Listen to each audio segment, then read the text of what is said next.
The flames were already crawling up the east wing when Mason kicked through the warped doorframe and heard his son screaming. Noah's voice cut through the roar of burning wood and collapsing drywall like a knife through Mason's chest. Behind him, Serena Vale, the woman he'd pulled half-frozen from a wrecked SUV 3 weeks ago, stood bleeding in the snow, staring at the armed men who'd just torched his motel. She wasn't some stranded traveler. She was a billionaire CEO with enemies powerful enough to burn down everything Mason had left. And now his boy was trapped inside because Mason had made the mistake of caring about a stranger. If you want to see how Mason saves his son from this nightmare, and what happens when a broke single father collides with a ruthless billionaire on the run, stay with me until the end. And please, hit that like button and drop a comment with the city you're watching from so I can see how far this story travels. Mason Reed stood behind the front desk of the Mountain Ridge Motel at 2 in the morning, duct taping a cracked section of PVC pipe that fed water to rooms 4 through 7. The heating system rattled like it was coughing up its last breath.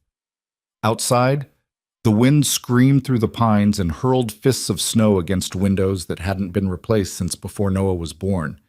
He twisted the tape tight, his fingers numb even inside the frayed work gloves. The pipe hissed but held. For now. "Dad?" Mason turned. Noah stood in the doorway wearing his dinosaur pajamas and mismatched socks, rubbing sleep from his eyes. His dark hair stuck up in wild directions. He looked so much like his mother, it hurt. "Hey, buddy, what are you doing up?" "I heard noises." "Just the pipes acting up again. Nothing to worry about." Noah stepped closer, squinting at the desk where Mason had spread out a stack of bills beside his laptop. The screen glowed with a spreadsheet full of red numbers. The boy couldn't read all the words yet, but he understood colors well enough. "Are we okay?" Noah asked quietly. Mason forced a smile and closed the laptop. "We're always okay. You say that a lot." "Because it's true." Noah didn't look convinced, but he didn't push. He'd learned not to. That was the worst part. Watching an 8-year-old kid learn when to stop asking questions because he already knew the answers would just make his father look more tired. "Go back to bed," Mason said gently. "School tomorrow." "It's Saturday." "Right. Saturday." Mason rubbed his face. Time had stopped meaning much beyond which bills were due when... "Still, you need sleep." Noah hesitated, then crossed the lobby and wrapped his arms around Mason's waist. Mason held him tight, feeling the small heartbeat against his ribs. "Love you, Dad." "Love you too, Noah. More than anything." The boys shuffled back toward their apartment behind the office. Mason waited until he heard the door click shut before he opened the laptop again and stared at the numbers that wouldn't add up, no matter how many times he rearranged them. The motel had 18 rooms. On a good week in summer, he could fill 12. In winter, especially a winter like this one, with storms rolling through the mountains every few days like they had a personal grudge against the highway, he was lucky to rent 3. The mortgage was 4 months overdue. The property taxes were worse, and the bank had stopped returning his calls 2 weeks ago, which meant they'd moved past negotiation and into foreclosure paperwork. He'd bought this place 6 years ago with his wife, Claire, back when they'd believed in fresh starts and second chances. Back when the future looked like something worth building toward instead of just surviving. Then Claire got sick, then she died. And Mason learned that grief was a full-time job that didn't pay. He forced himself to close the laptop and stood up. The lobby felt enormous and empty. Faded paintings of mountain landscapes hung crooked on the walls. The furniture sagged. The carpet was stained beyond any hope of cleaning, but it was theirs, his and Noah's. The only home the boy had ever really known. Mason wouldn't let the bank take it without a fight, even if he was losing. He grabbed his coat and stepped outside to check the parking lot. 3 vehicles total, his beat-up truck, a rusted sedan that belonged to the older couple in room 9, and a motorcycle under a tarp that some guy had abandoned 2 months ago after skipping out on his bill. The wind hit him like a slap. Snow swirled through the yellow glow of the single working lamppost. The mountains rose black and jagged against the sky, swallowing the stars. Mason was halfway back to the office when he heard it. A sound like thunder, but wrong, sharper, closer. He turned toward the road just as headlights veered wildly through the trees, cutting white arcs through the storm. The engine roared, brakes screamed. Then the vehicle, a black SUV, expensive, way too fast for these conditions, lost the road completely. It launched off the shoulder, airborne for a sickening moment, then slammed into the hillside below the highway with a crunch of metal and shattering glass. Jesus! Mason was already running. He scrambled down the embankment, boots slipping on ice and loose rocks. The SUV had rolled twice before wedging itself against a cluster of pine trees about 30 yards below the road. Steam hissed from the crumpled hood. The driver's side was caved in. The windshield had spiderwebbed into 1,000 fractures. Mason reached the wreck and yanked on the passenger door, locked. He slammed his shoulder against it. Nothing. He kicked out what was left of the back window and climbed inside, glass crunching under his knees. The interior reeked of gasoline and something metallic. Blood. A woman was slumped over the steering wheel, unconscious, long dark hair matted with red, designer coat torn at the shoulder. Her breathing was shallow and uneven. Hey, can you hear me? No response. Mason checked for a pulse. Faint but steady. He scanned the rest of the vehicle. Expensive leather seats, a laptop bag in the back, luggage that probably cost more than his truck. No other passengers. The gasoline smell was getting stronger. All right, we're leaving. He unbuckled her seatbelt and carefully pulled her away from the wheel. She was tall, maybe 5'9", and lean. Unconscious weight was always heavier than it looked. Mason braced her against his chest and maneuvered backward through the broken window, dragging her out into the snow. He was halfway up the embankment when the SUV's engine caught fire. Flames licked out from under the hood, small at first, then blooming into something hungry and orange. Mason hauled the woman the rest of the way up to the road, his lungs burning, his shoulders screaming. He collapsed onto the frozen asphalt and laid her down as gently as he could. Below them, the fire spread fast. Within seconds, the entire vehicle was engulfed, the heat reaching them even from 30 yards away. Mason knelt beside the woman and checked her pulse again. Still there. She had a gash above her left eyebrow and bruises already darkening along her jaw. Her breathing hitched, and her eyes fluttered open, pale gray, sharp even through the pain and confusion. Don't move, Mason said. You were in an accident. I'm calling an ambulance. She grabbed his wrist. Her grip was surprisingly strong. No. Her voice was hoarse but firm. No hospitals. You might have internal bleeding. You need no hospitals. She tried to sit up, winced, and fell back against the snow. No police. No one. Mason stared at her. Lady, you just rolled an SUV down a mountain. You're hurt. I'm not leaving you out here to freeze. Then take me somewhere else. Like where? Anywhere. Her eyes locked onto his, and for a moment the pain seemed to vanish behind something colder, calculating. I'll pay you. Whatever you want. Mason pulled his wrist free and sat back on his heels. The wind howled around them. The fire below roared louder. This woman was clearly running from something, or someone. And every instinct Mason had developed over the last 3 years of barely keeping his head above water told him to walk away. But he thought of Noah, of the spreadsheet full of red numbers, of the bank ready to foreclose. And he thought of Claire, who used to say that kindness didn't cost anything except the courage to give it. I've got a motel about 2 miles up the road, Mason said finally. It's not much, but it's warm. You can stay there until the storm passes and figure out your next move. Thank you. Don't thank me yet. He helped her to her feet. She could barely stand. He looped her arm over his shoulders and half carried her toward his truck, which he'd left running near the motel driveway. Getting her into the passenger seat took longer than pulling her from the wreck. She kept fading in and out, mumbling things he couldn't understand. Mason drove carefully back to the motel and parked near the office. The older couple's light was off. Noah's window was dark. Good. He got the woman inside and into room 12, the one farthest from the office, where Noah wouldn't accidentally stumble into her. The room was freezing. Mason cranked the rattling heater and grabbed the extra blankets from the closet. She collapsed onto the bed, breathing hard. Blood had soaked through the sleeve of her coat. I'm going to get the first aid kit, Mason said. Don't move. Wasn't planning on it. He returned with supplies and a bowl of warm water. She'd managed to sit up, leaning against the headboard, her coat discarded on the floor. Underneath, she wore a white blouse now stained dark red along one side. I need to see that wound, Mason said. She hesitated, then unbuttoned the blouse with shaking fingers. The cut ran along her ribs. Not deep, but long and ugly. Mason cleaned it carefully, his hands steady from years of patching up everything from broken furniture to his son's scraped knees. "You should really see a doctor," he said quietly. "I told you, no hospitals." "Why?" "That's not your problem. It is if whoever you're running from shows up at my door." She met his eyes, and for the first time he saw something crack behind the ice. Fear, real and raw. "They won't," she said. "I'll be gone before anyone knows I was here." Mason didn't believe her, but he finished bandaging the wound and stepped back. "What's your name?" he asked. She hesitated. "Serena." "Serena what?" "Just Serena."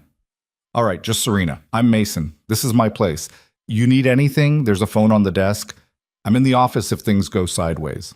"Thank you," she said again, softer this time. Mason nodded and left, locking the door behind him.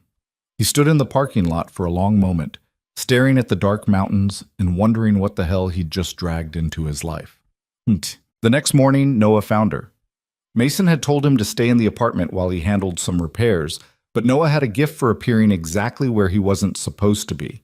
The kid had inherited his mother's curiosity and his father's stubbornness, which was a dangerous combination. Mason was replacing a busted light fixture in the lobby when he heard the door to room 12 open. His heart dropped. He sprinted down the hallway and found Noah standing in the doorway, staring wide-eyed at Serena, who sat on the edge of the bed looking like she'd been hit by a truck, which, technically, she had. "Noah, who's she?" Noah asked, not taking his eyes off the stranger. Serena looked at Mason, then back at the boy.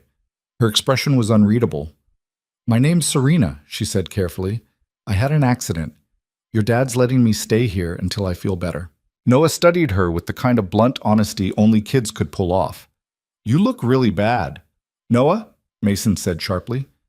"It's fine," Serena said. A ghost of a smile touched her lips. "He's right, I do." "Are you going to die?" Noah asked. "Not today." "That's good. My mom died. I don't want anyone else to die."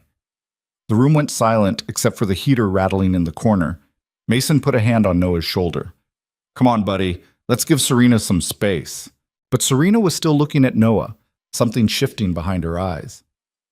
"I'm sorry about your mom." Noah shrugged. "It was a long time ago. I don't remember her much, but Dad does. He keeps a picture by his bed." Mason's chest tightened. "Noah? Do you have kids?" Noah asked Serena. "No." "Why not?" "I don't know. I guess I never had time." "That's sad. Kids are great." Serena's smile turned real for a second. "You seem pretty great." "I am. Dad says so all the time." "I bet he does." Mason gently steered Noah out of the room. "All right, that's enough interrogation for one day. Let's let Serena rest." "Okay, bye, Serena." "Bye, Noah." Mason closed the door and walked Noah back to the apartment, his mind racing. This was already more complicated than he'd planned. Serena was supposed to stay hidden, recover quietly, and disappear. Now his son knew about her, which meant this wasn't a secret anymore. "Is she nice?" Noah asked as they reached the apartment. "I don't know yet. I think she's nice. She has sad eyes, though." "Yeah," Mason said quietly. "She does." Over the next 3 days, the storm got worse. Snow piled up against the motel walls. The highway closed. The power flickered on and off. Mason spent most of his time keeping the heating system alive and rationing their food supplies. The older couple in room 9 checked out before the roads became impassable. That left just him, Noah, and Serena. She stayed in room 12, barely moving. Mason brought her food twice a day and changed her bandages. She didn't talk much, didn't ask questions, just stared out the window at the snow and the mountains like she was waiting for something. On the 4th day, Noah showed up at her door again. Mason had been fixing a frozen pipe in the basement when he came upstairs and heard voices. He followed the sound to room 12 and found the door propped open. Noah sat cross-legged on the floor, and Serena sat on the edge of the bed, holding a deck of cards. "Go fish," Noah said triumphantly, holding up a pair of 3s. Serena frowned at her hand. You're cheating. I'm 8. I don't know how to cheat. Everyone knows how to cheat. Not me. Dad says cheating is for people who are scared to lose. Serena glanced at Mason, who stood in the doorway. Your dad sounds like an optimist. He's not, Noah said cheerfully. He's just nice. Mason cleared his throat. Noah, I thought you were doing your homework. I finished. Serena needed company. She said she was bored. I didn't say that, Serena said. You looked bored. I always look like this, Noah grinned. That's sad. Mason rubbed his face. All right, kid, time to let Serena rest. Can I come back tomorrow? Serena looked at Mason, something uncertain flickering in her expression. If your dad says it's okay. Fine, Mason said, but only for an hour, and only if you finish your math first. Deal! Noah scrambled to his feet and bolted out of the room. Mason lingered in the doorway, watching Serena gather up the cards. You don't have to entertain him, Mason said. I know. He can be a lot. He's fine. She set the cards on the nightstand. Actually, he's more than fine. He's a good kid. Yeah, he is. You're doing a good job. Mason didn't know what to say to that. Compliments felt like traps lately. Thanks. Serena leaned back against the headboard, exhaustion written across her face. How long have you been running this place alone? 3 years, since my wife died. That's a long time to carry everything yourself. Didn't have much choice. There's always a choice. Not when you've got a kid depending on you. Serena was quiet for a moment. Then she said, What happened to her? Your wife. Mason hesitated. He didn't talk about Claire much. Didn't like the way people's faces changed when he did. The pity, the awkwardness, the relief that it wasn't them. But Serena didn't look like she pitied anyone. Cancer, he said finally. Started in her lungs. Spread fast. By the time they caught it, there wasn't much they could do. I'm sorry. Yeah, me too. How old was Noah? 5? That's too young to lose a mother. There's no good age for it. Serena nodded slowly, like she was filing that information away. And you've been holding this place together by yourself ever since. Trying to. Doesn't look like it's going well. Mason laughed, bitter and sharp. Yeah, no kidding. Why not sell it? Start over somewhere else? Because this is home. It's all Noah's ever known. I'm not taking that from him too. Even if it's falling apart? Even then. Serena studied him with those pale gray eyes, and Mason felt like she was taking him apart piece by piece, figuring out how he worked. You're stubborn, she said. I've been told. It's going to get you killed one day. Maybe, but at least I'll go down swinging. Something almost like respect crossed her face. I believe you. And Ken. That night, Mason couldn't sleep. He lay in bed staring at the ceiling, listening to the wind hammer against the windows. Beside him on the nightstand was the photograph Noah had mentioned, Claire, smiling in the summer sunlight, her hair wild and her eyes bright. She looked so alive it hurt. Mason picked up the photo and traced the edge of the frame with his thumb. I don't know what I'm doing, he whispered to the empty room. I'm trying. I swear I'm trying, but I don't know if it's enough. The wind answered with a low howl. Mason set the photo down and closed his eyes.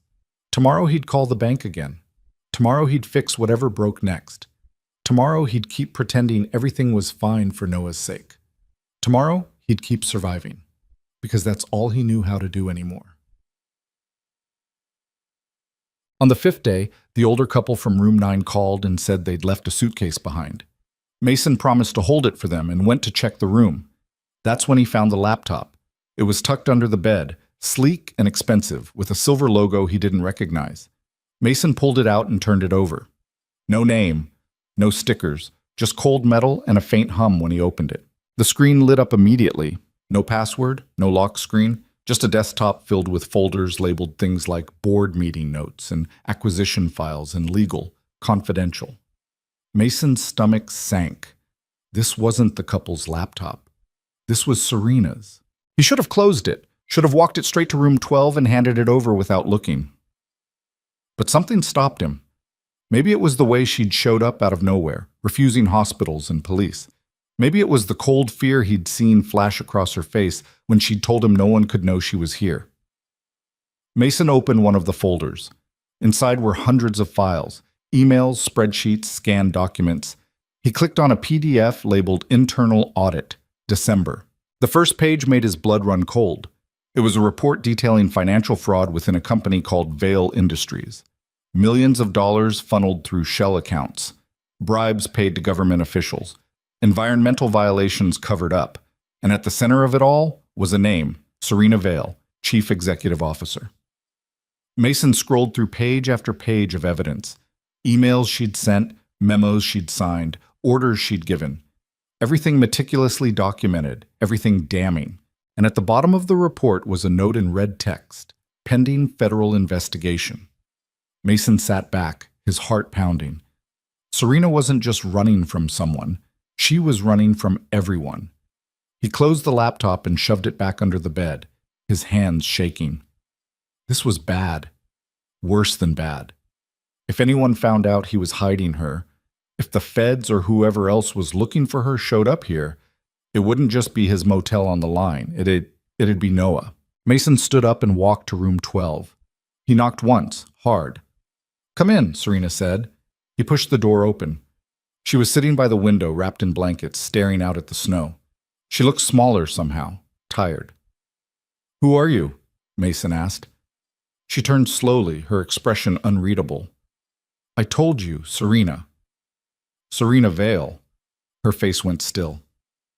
"I found your laptop," Mason said. "I saw the files." For a long moment, neither of them spoke. Then Serena said very quietly, "You should have left it alone." "Yeah, probably, but I didn't." Mason crossed his arms. "So now you're going to tell me the truth. All of it. Or you're gone, tonight." Serena stood up, slow and deliberate, like she was testing how much strength she had left. "You want the truth? Fine. I'm a CEO. I run a multi-billion-dollar empire, and I got greedy. I made decisions that hurt people, a lot of people, and now the federal government wants to put me in prison for the rest of my life. Are you guilty? Does it matter?" "Yeah, it does." Serena laughed, sharp and bitter. "Yes, I'm guilty. Of all of it. Every crime they're accusing me of, I did. I signed the papers. I gave the orders. I looked the other way when I should have stopped it." Mason felt something cold settle in his chest. "Then why are you running? If you're guilty, turn yourself in. Face it." "Because I'm not done yet." "Not done with what?" "Fixing it." Serena's voice was hard now, edged with something desperate. "There are people higher up than me. People who'll walk away clean if I go down alone. I have evidence that'll bury them too. But I need time to get it to the right people. And I need to stay alive long enough to testify." "So you came here?" "I didn't plan to. I was trying to get to a safe house across the state line. But the storm hit and someone ran me off the road and I crashed and you found me. Pure dumb luck." "Or dumb bad luck." "Maybe." Mason paced the small room, his mind racing. This was insane. He'd pulled a fugitive billionaire CEO out of a wrecked car and brought her into his home where his son lived. If the people hunting her showed up here, "They won't find me," Serena said, reading his face. "I was careful. No one knows where I am." "You sure about that?" "No." Mason stopped pacing and looked at her. She stood there wrapped in blankets like armor, her face pale and bruised, her eyes burning with something stubborn and unbreakable. She reminded him of himself. "If you stay," Mason said slowly, "you follow my rules. You don't leave this room unless I say so. You don't contact anyone. And if anything happens, anything, you leave. Immediately. I'm not letting my son get hurt because of your mess." "Understood." "I mean it, Serena. He's all I have. If it comes down to you or him, I'll choose him every time." "I know."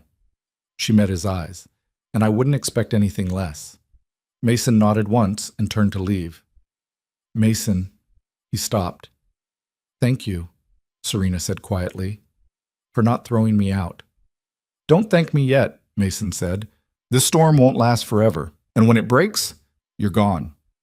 "Deal." Mason left and closed the door behind him, his heart pounding so hard he could feel it in his throat. He'd just made a choice that could destroy everything, but he'd also made the only choice he could live with, and for better or worse, that would have to be enough. The storm raged on for 2 more days. Mason kept himself busy with repairs and inventory and avoiding eye contact with his own reflection. Noah kept sneaking off to play cards with Serena, and Serena stayed locked in room 12, recovering slowly, her presence a constant weight pressing against the fragile walls of Mason's carefully controlled life. On the 7th day, the snow finally stopped. The sky cleared to a pale, cold blue.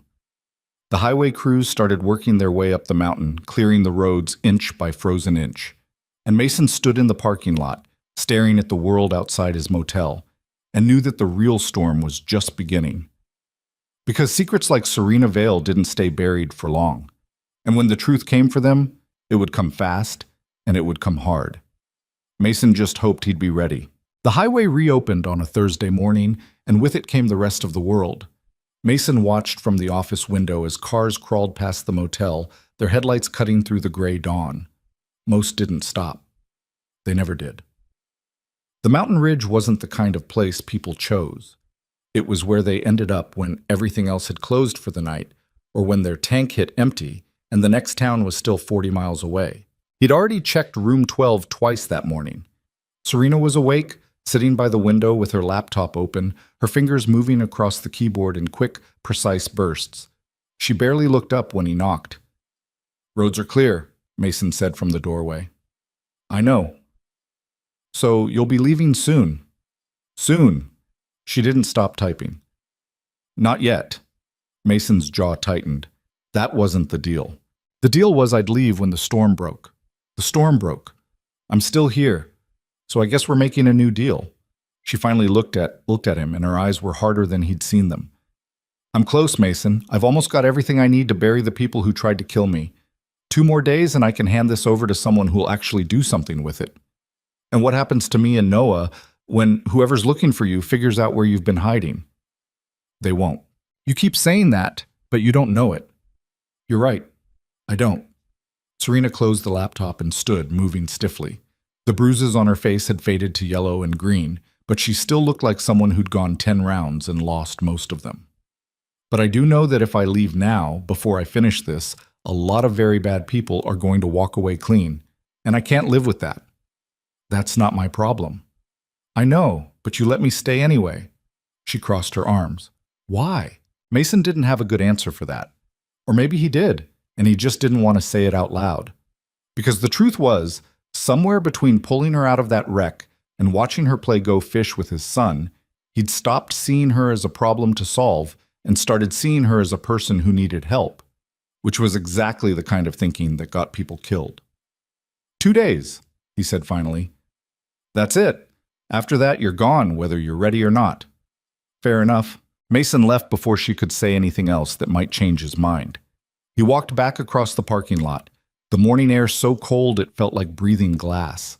The mountains stood silent and indifferent around him, their peaks still white with snow that would probably last until April. He'd lived here his whole life and still didn't understand how something so beautiful could feel so lonely. Noah was in the apartment eating cereal and watching cartoons. He looked up when Mason came in, milk dripping from his spoon. "Is Serena leaving?" he asked. "Soon. I don't want her to leave." "I know, buddy, but she's got things she needs to do." "What kind of things?" "Grown-up things." Noah made a face. "Grown-up things always sound boring." "They usually are." "Can I say goodbye before she goes?"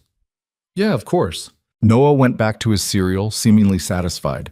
Mason envied how simple the world looked through an 8-year-old's eyes. People came and went. You said hello and goodbye.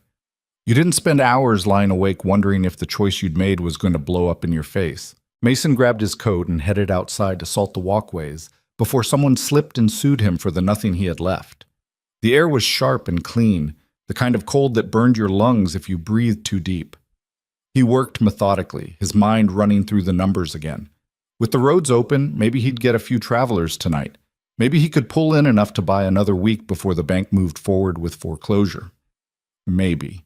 He was halfway through the parking lot when a dark blue sedan pulled in and parked near the office. A man in his 50s climbed out, wearing a heavy coat and expensive boots that had never seen real snow before today. He had the look of someone used to being listened to, broad shoulders, sharp eyes, a jaw set like he was already 3 steps ahead of whatever conversation was about to happen. Mason's gut twisted. "Help you," he called out. The man smiled. It didn't reach his eyes. "I'm looking for a friend of mine. She might have passed through here about a week ago. Tall, dark hair, probably hurt. Driving a black SUV. Mason kept his face neutral. "Haven't seen anyone like that." "You sure? It would have been during the storm. Maybe she needed a place to stay." "I'm sure. We only had one guest that week, and it was an older couple. They checked out days ago." The man studied him for a long moment, like he was trying to decide whether Mason was lying or just stupid. "Mind if I take a look around? You got a warrant?" "I'm not a cop." "Then, yeah, I mind." The man's smile thinned. "I'm just trying to find my friend, make sure she's safe. And I'm just trying to run my business without strangers poking around. So unless you need a room, we're done here." For a second, Mason thought the man might push it. His hand drifted toward his coat pocket, and Mason's heart kicked into overdrive. But then the man just nodded slowly and pulled out a business card instead. "If you do see her, give me a call. There's a reward for information, $10,000. He held out the card. Mason took it, glanced at the name, David Frost, private security consultant, and shoved it in his pocket without another word. Frost climbed back into his sedan and drove off, slow and deliberate, like he had all the time in the world. Mason waited until the car disappeared down the highway before he moved. Then he sprinted to room 12 and pounded on the door. "It's me! Open up!" Serena opened the door, already pale. "What happened?" "Someone was just here looking for you. A guy named David Frost said he's private security." "Frost?" Serena's face went white. "He's not security. He's a fixer. The people I'm trying to expose sent him. He said there's a $10,000 reward for information. There's probably 10 times that if he finds me alive, and 20 times that if he doesn't." She grabbed her laptop and started shoving things into a bag. "I need to leave, now." "Where are you going to go?" "Your car's at the bottom of a ravine." "I'll figure it out." "Like hell you will. You can barely walk without wincing." Serena stopped and looked at him, and for the first time since he'd met her, she looked genuinely scared. "Mason, if Frost knows I'm here, more people will come, and they won't be polite. You need to get Noah and leave. This is my home. It's 4 walls and a roof. It's not worth dying for," says the woman who won't walk away from a laptop full of evidence. "That's different." "How?" "Because what I'm doing matters." "And what I'm doing doesn't?" They stared at each other, both breathing hard, the space between them electric with fear and frustration, and something neither of them wanted to name. Finally, Serena said, "I'm sorry. I didn't mean it like that." "Yeah, you did." Mason ran a hand through his hair. "Look, I get it. You've got your mission or whatever, but I've got a kid who needs me. So here's what's going to happen. You're staying in this room. You're not leaving. You're not answering the door. And if anyone asks, I've never seen you. Understand?" "Mason, that's the deal. Take it or leave." Serena looked like she wanted to argue. Then she just nodded. "Okay. Okay?" Mason left and locked the door behind him, his hand shaking so badly it took 3 tries to get the key in. He walked back to the apartment and found Noah still watching cartoons, completely oblivious to the fact that their world had just tilted sideways. "Hey, buddy, how do you feel about a road trip?" Noah looked up, confused. "Like, now?" "Maybe. I don't know yet. Just thought it might be fun to visit Grandma for a few days. But you always say Grandma's house smells like wet towels and sadness." Mason couldn't help it. He laughed, sharp and bitter. "Yeah, I did say that." "So why would we go?" "Forget it. Bad idea." Noah shrugged and went back to his show. Mason stood there feeling useless and afraid, which had become his default state over the last 3 years. He thought about calling the police. Thought about telling them everything and washing his hands of Serena Vale and her corporate warfare and the dangerous men who wanted her dead.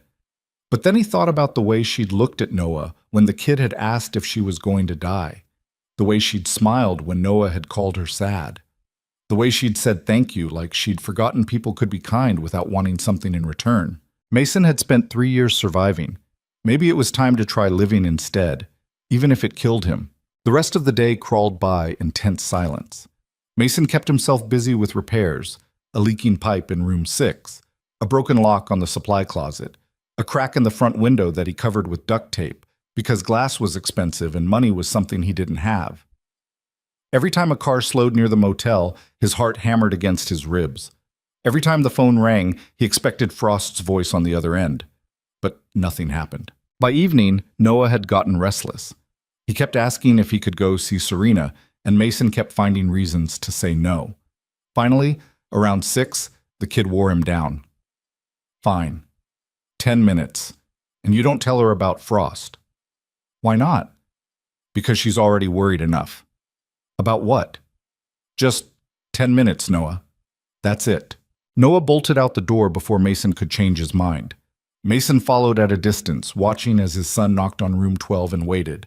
Serena opened the door, looking surprised. Hey, Noah. Can I come in? I don't know if that's a good idea right now. Please? I'm bored, and Dad said I could. Serena glanced at Mason, who stood a few feet away with his hands shoved in his pockets. He nodded once. She stepped aside and let Noah in. Mason lingered outside, close enough to hear, but not close enough to intrude. Through the half-open door, he could see Noah plop down on the bed while Serena sat in the chair by the window. What are you working on? Noah asked, pointing at the laptop. Just some stuff for work. What kind of work do you do? I run a company. Or I did. It's complicated. My dad says everything's complicated when grown-ups don't want to explain it. Serena smiled faintly. Your dad's a smart guy. Yeah, he's the best. Noah picked at a loose thread on the bedspread. Are you in trouble? Serena hesitated. What makes you think that? Because you're hiding, and people only hide when they're in trouble or playing hide and seek, and you don't seem like you're playing. You're right. I'm not playing. So you're in trouble. Yeah, I am. What did you do? I made some bad choices, and now I'm trying to fix them. Noah thought about that for a moment. My mom used to say that mistakes don't make you bad. They just make you human. Serena's expression cracked, just for a second. Your mom sounds like she was a good person. She was. I don't remember her much, but Dad talks about her sometimes. He gets sad when he does, but I think it helps him too. Like remembering hurts, but forgetting would hurt worse. That's a very wise thing to say. I'm wise for my age. Dad says so. I believe him. Noah looked at her seriously. Are the people after you going to hurt you? They might try. Then you should stay here. My dad won't let anyone hurt you. He's really strong and really stubborn. He never gives up on anything. I've noticed. So you'll stay? Serena glanced toward the door where Mason stood listening, and their eyes met. Something passed between them, an understanding maybe, or a question that neither of them knew how to answer yet. I'll stay as long as I can, Serena said quietly. But Noah, you need to understand something. The people looking for me are dangerous. And if they find me here, they might hurt your dad. Or you. I can't let that happen. So what are you going to do? I don't know yet. You should ask my dad. He always knows what to do. Does he? Yeah, even when he's scared, he figures it out. Mason cleared his throat and stepped into the doorway. All right, buddy, time's up. Let's give Serena some space. Noah hopped off the bed. Okay, bye, Serena. Bye, Noah. The kid ran past Mason and headed back toward the apartment. Mason stayed in the doorway, looking at Serena. He thinks I always know what to do, Mason said. Do you? Not even close. Could have fooled me. I'm good at faking it. Serena stood and walked to the window, staring out at the darkening mountains. He's a good kid, Mason. You've done an incredible job with him. I've done what I could. It never feels like enough. It never does. She turned to face him. But he's happy. He's kind. He's not afraid to care about people. That doesn't happen by accident. Mason didn't know what to say to that. Compliments still felt like traps. Things people said when they wanted something or when they were trying to soften bad news. Frost is going to come back, Serena said. You know that, right? Yeah. And when he does, he won't be alone. I know. So why are you still here? Why haven't you kicked me out? Mason leaned against the doorframe, exhaustion settling into his bones like it had taken up permanent residence. Because I'm tired, Serena. I'm tired of being afraid. I'm tired of barely holding things together. I'm tired of watching my son grow up in a place that's falling apart and not being able to do anything about it. And for the first time in 3 years, something feels like it matters beyond just making it through another day. And that something is helping me? Maybe. Or maybe it's just choosing to do something instead of letting life happen to me. Serena crossed the room until she was standing right in front of him, close enough that he could see the exhaustion in her eyes, the fear she was trying so hard to hide, the vulnerability she'd probably spent her whole life learning to bury. "You're not what I expected," she said quietly. "What did you expect?" "I don't know. Someone who'd turn me in for the reward? Someone who'd look at me and see dollar signs? Someone like everyone else I've ever known. And instead you got a broke motel owner who can barely keep the lights on. Yeah, and it's the best thing that's happened to me in years." Mason's breath caught. They were standing too close. He should step back, should put distance between them before whatever this was became something neither of them could take back. But he didn't move, and neither did she. "Mason!" A car door slammed outside. They both froze. Mason moved to the window and looked out. A black SUV had pulled into the parking lot. Not the same one Serena had crashed. This one was newer, cleaner, and far more intimidating. 2 men climbed out, both wearing dark suits and expressions that said they weren't here to rent a room. "Stay here," Mason said. "Don't make a sound." Mason waits, but he was already gone, pulling the door shut behind him and walking across the parking lot with his heart trying to claw its way out of his chest. The 2 men turned as he approached. One was tall and thin with wireframe glasses. The other was built like a concrete wall and had a scar running down the left side of his face. "Help you, gentlemen?" Mason asked, keeping his voice steady. The tall one smiled. "We're looking for someone, a woman. Dark hair, late 30s, probably injured. We have reason to believe she might be staying here." "Sorry, haven't seen anyone like that." "You sure about that?" The tall man pulled out his phone and showed Mason a photo. It was Serena, professionally dressed, standing in front of a corporate logo Mason didn't recognize. She looked cold in the photo, untouchable. Nothing like the woman who'd played cards with his son. "Nope, never seen her." The scarred man stepped forward. "We could make it worth your while, $20,000 for information leading to her location. Like I said, I haven't seen her. Maybe you'd like to think about it, sleep on it." "I've already thought about it. The answer's no." The tall man's smile disappeared. "You don't want to make this difficult, and you don't want to threaten me on my own property." Mason crossed his arms. "So here's how this is going to work. You're going to get back in your car and leave. And if you come back, I'm calling the police and telling them about the gun your friend's trying to hide under his jacket." The scarred man's hand moved slightly, confirming Mason's guess. He didn't actually know if the man was armed, but the odds were good enough to bet on. The 2 men exchanged a look. Then the tall one nodded slowly. "We'll be back," he said. "And next time, we won't be asking nicely." They climbed back into the SUV and drove off, kicking up gravel as they went. Mason stood there until the taillights disappeared, then walked back to room 12 on legs that felt like they might give out any second. Serena was standing by the door when he came in. "You need to leave," Mason said. "Tonight. Right now." "I know. I mean it, Serena. Those guys weren't playing around, and when they come back, and they will come back, it's going to get ugly." "I know," she said again, "but I don't have anywhere to go, Mason. My contacts are compromised.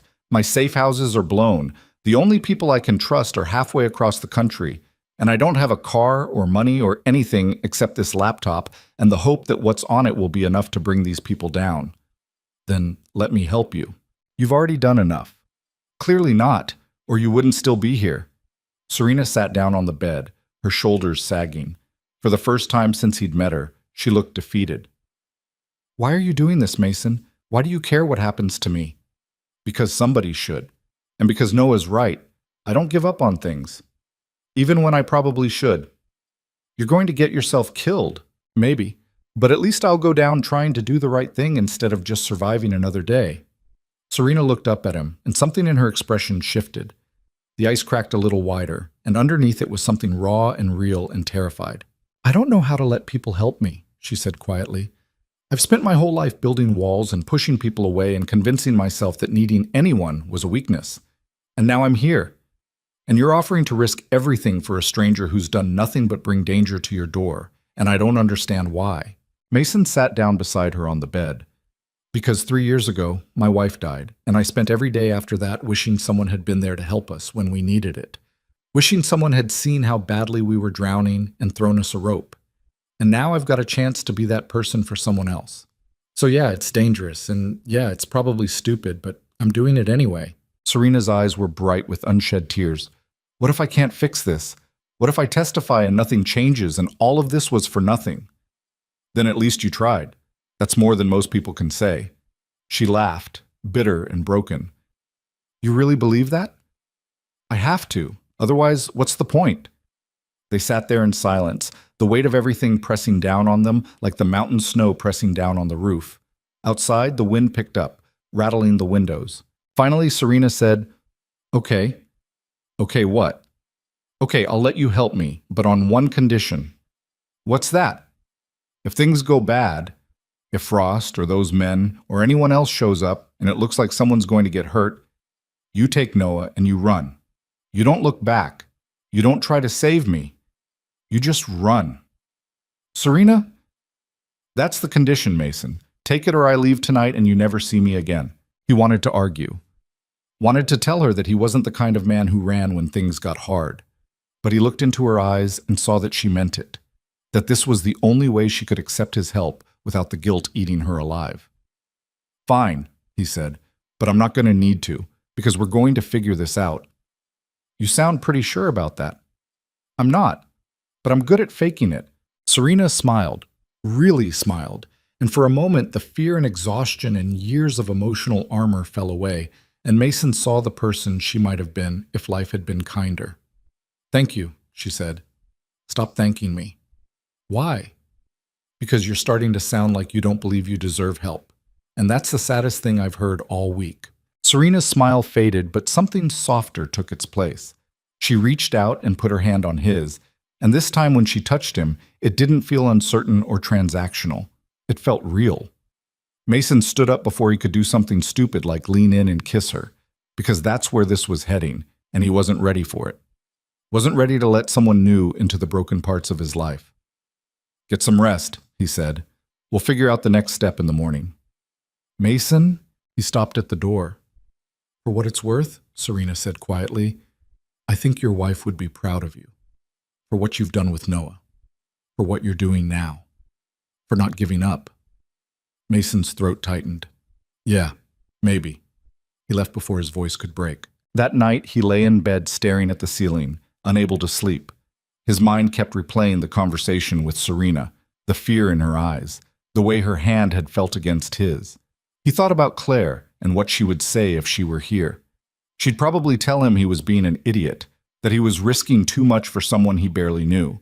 But she'd also tell him that kindness was never wasted, that helping people mattered, even when it cost you something, maybe especially then. Mason closed his eyes and made a promise to the darkness. He was going to protect Serena. He was going to protect Noah. And somehow, some way, he was going to make sure they all came out of this alive, even if he had no idea how. The next morning came too fast and not fast enough. Mason had maybe slept 2 hours, his dreams full of black SUVs and men with guns, and Noah's voice calling for him through smoke he couldn't see through. He gave up trying around 5 and made coffee that tasted like burnt dirt, standing at the kitchen window watching the sun struggle to break through the clouds. The motel looked tired in the early light, peeling paint, sagging gutters, windows that hadn't been washed in months. It was falling apart, just like everything else in his life, and he was running out of duct tape and prayers to hold it together. Noah stumbled out of his bedroom around 6:30, rubbing his eyes. You're up early, Mason said. Couldn't sleep, had weird dreams. Yeah, me too.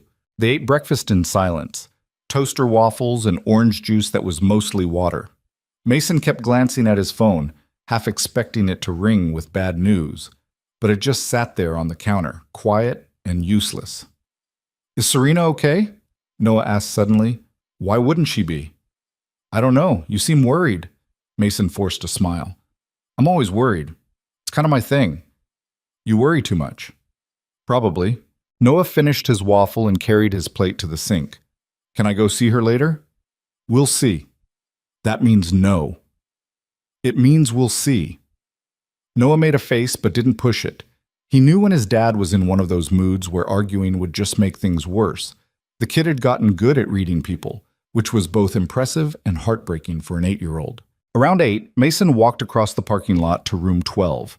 He knocked twice and waited. Serena opened the door looking like she'd slept about as well as he had, which was to say, not at all. "Morning," she said. "Morning. You eat anything?" "Not hungry?" "You need to eat." "I need to finish this." She gestured at the laptop on the desk, which was surrounded by papers covered in notes and printouts. "I'm almost done. Another day, maybe 2, and I'll have everything I need." Mason stepped inside and closed the door. "And then what?" "Then I reach out to the one person I trust in the federal prosecutor's office. Someone Frost and his people don't know about. I hand over the evidence, and I disappear until the trial." Just like that. Just like that. "And you think it'll work?" Serena sat down at the desk, her shoulders tight with tension. "I think it's the only option I have left. These people, the ones I'm exposing, they've got lawyers and money and connections everywhere. The only way to bring them down is with evidence so damning they can't weasel out of it. And that's what I've been building." Mason pulled a chair over and sat across from her. "What did you do, Serena? I know you said you're guilty, but what exactly are we talking about here?" She was quiet for a long moment, staring at her hands. Then she said, "My company, Vale Industries, manufactures industrial equipment, machinery for construction, mining, that kind of thing.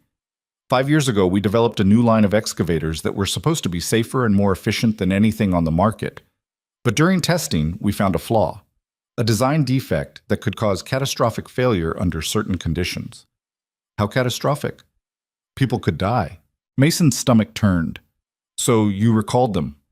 "No, I didn't." Serena's voice was flat, stripped of everything except honesty. "I buried the reports. I pressured the engineers to sign off anyway. And I pushed the product to market because we'd already invested $200 million into development, and I couldn't afford to take the loss." "How many people got hurt?" 17 injuries, 3 deaths, all at different job sites across the country, all preventable." Mason sat back feeling sick. "And you covered it up." "I paid settlements, made the families sign NDAs, blamed operator error. I did everything I could to make it go away." She finally looked at him, and there was no ice in her eyes now, just guilt and shame and something that looked like self-loathing. "That's who I am, Mason. That's what I did. I chose profit over people, and 3 human beings are dead because of it. So why are you doing this now? Why expose yourself?" "Because 6 months ago, I found out the executives above me knew about the defect too. They knew before I did, and they buried it deeper. And when the accidents started happening, they didn't just cover them up. They falsified safety reports to keep selling the equipment. Hundreds more units went out. And if someone doesn't stop it, more people are going to die. So this is about stopping them. This is about making sure I'm not the only one who goes down for it." Serena's jaw tightened. "I'm guilty. I know that. I'll pay for what I did, but I'm not letting the people who started this whole thing walk away clean while I take all the blame." Mason didn't know what to say. Part of him wanted to walk out and never look back. Wanted to grab Noah and run as far from Serena Vale and her corporate nightmare as he could get. But another part, the part that had kept him going for the last 3 years, understood what it meant to make a choice you couldn't take back and then have to live with it forever. "You could have just disappeared," he said finally. "Taken your money and vanished." "Why didn't you?" "Because I can't live with myself if I don't try to fix this. And because—" She stopped, her voice catching. "Because, for the first time in my life, I met someone who looked at me like I was worth saving, and I don't want to be the person who proves him wrong." Mason's chest tightened. "Noah." "Yeah, Noah." Serena smiled sadly. "That kid has more faith in people than anyone I've ever met, and I don't want to be another reason he stops believing the world can be good." They sat there in the quiet of room 12, the laptop humming softly on the desk, the mountains pressing in from all sides. Mason thought about Claire and how she used to say that people weren't defined by their worst mistakes. They were defined by what they did after. "All right," he said. "Finish what you need to finish. But you do it fast, and you do it here. No leaving, no taking chances. And when you're ready, I'll help you get this evidence to whoever needs to see it." "Mason, I'm not arguing about this. That's the deal." Serena looked at him for a long moment, then nodded. Okay. Mason stood to leave, but Serena's voice stopped him. Thank you, she said quietly, for not hating me. I don't hate you, I just wish you'd made different choices. Yeah, me too.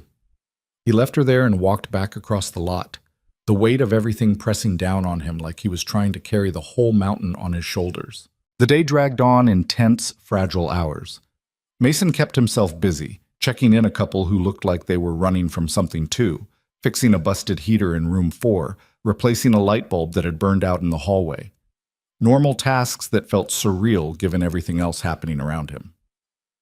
Noah spent most of the morning doing schoolwork, but by afternoon he was restless and bored. Mason tried to keep him occupied with a movie, but the kid kept asking about Serena. Can I just say hi, please? Not right now, buddy. Why not?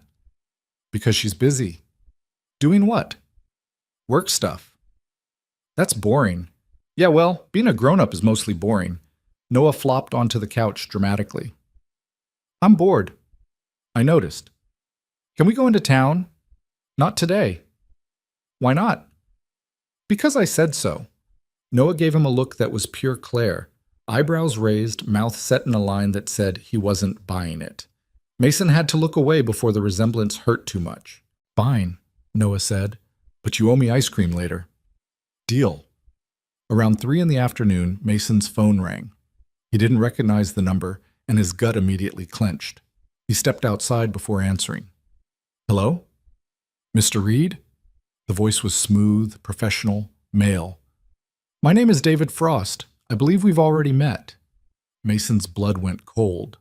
What do you want? I want to have a conversation, a civil one. I think we got off on the wrong foot yesterday. I don't have anything to say to you. I think you do, and I think it would be in your best interest to hear me out. I'm hanging up now. I know Serena Vale is at your motel, Mr. Reed. I know she's been there for over a week, and I know you've been hiding her. Mason's heart hammered against his ribs. I don't know what you're talking about. Yes, you do, and lying about it is only going to make things worse for you and your son. Frost paused, letting that sink in. Noah, right? 8 years old? Goes to Mountain View Elementary? Rage flooded through Mason so fast he could barely see straight. You stay away from my son. I don't want to go anywhere near him. That's the point. You give me Serena, and I walk away. You never see me again. Your boy stays safe. Everyone wins. Except Serena. Serena made her choices. Now she has to face the consequences. And what happens to her if I hand her over? That's not your concern. Yeah, it is. Because if I do what you're asking, I become part of whatever happens next. So tell me, what happens to her? Frost was quiet for a moment. Then he said, she disappears. Quietly. Permanently. No one gets hurt except the person who deserves it. You mean you kill her? I mean problems get solved, one way or another. Mason's hand tightened on the phone. Go to hell. Mr. Reed, you come near my motel again, I'm calling the cops. You come near my son, I'll kill you myself. We clear? Crystal. But you should know something before you make this harder than it needs to be. Frost's voice dropped, losing the professional polish. I'm not the only one looking for her, and the people coming after me won't be nearly as patient. So you've got about 48 hours before the situation gets out of your control. Think about that. The line went dead. Mason stood there shaking, the phone still pressed to his ear.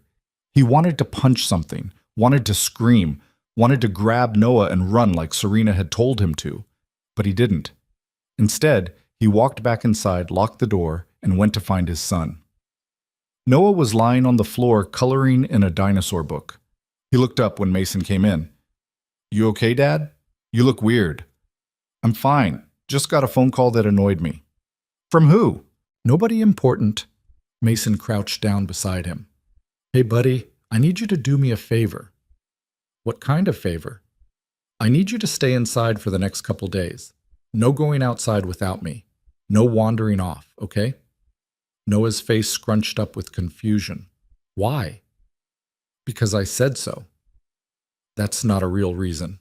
Mason sighed. The kid was too smart for his own good. Because there are some people around who might not be very nice, and I want to make sure you're safe. What kind of people? Just people. It's complicated. Does it have to do with Serena? Why would you think that? Because you've been acting weird ever since she got here, and you keep checking on her, and you won't let me see her as much. Noah put down his crayon. Is she in trouble? Mason sat down on the floor beside him. Yeah, she is. Are you helping her? I'm trying to. Good. She needs help. She's sad and scared and trying to be brave, but I can tell. Noah picked up a blue crayon and started coloring again. You're good at helping people, Dad. You'll figure it out.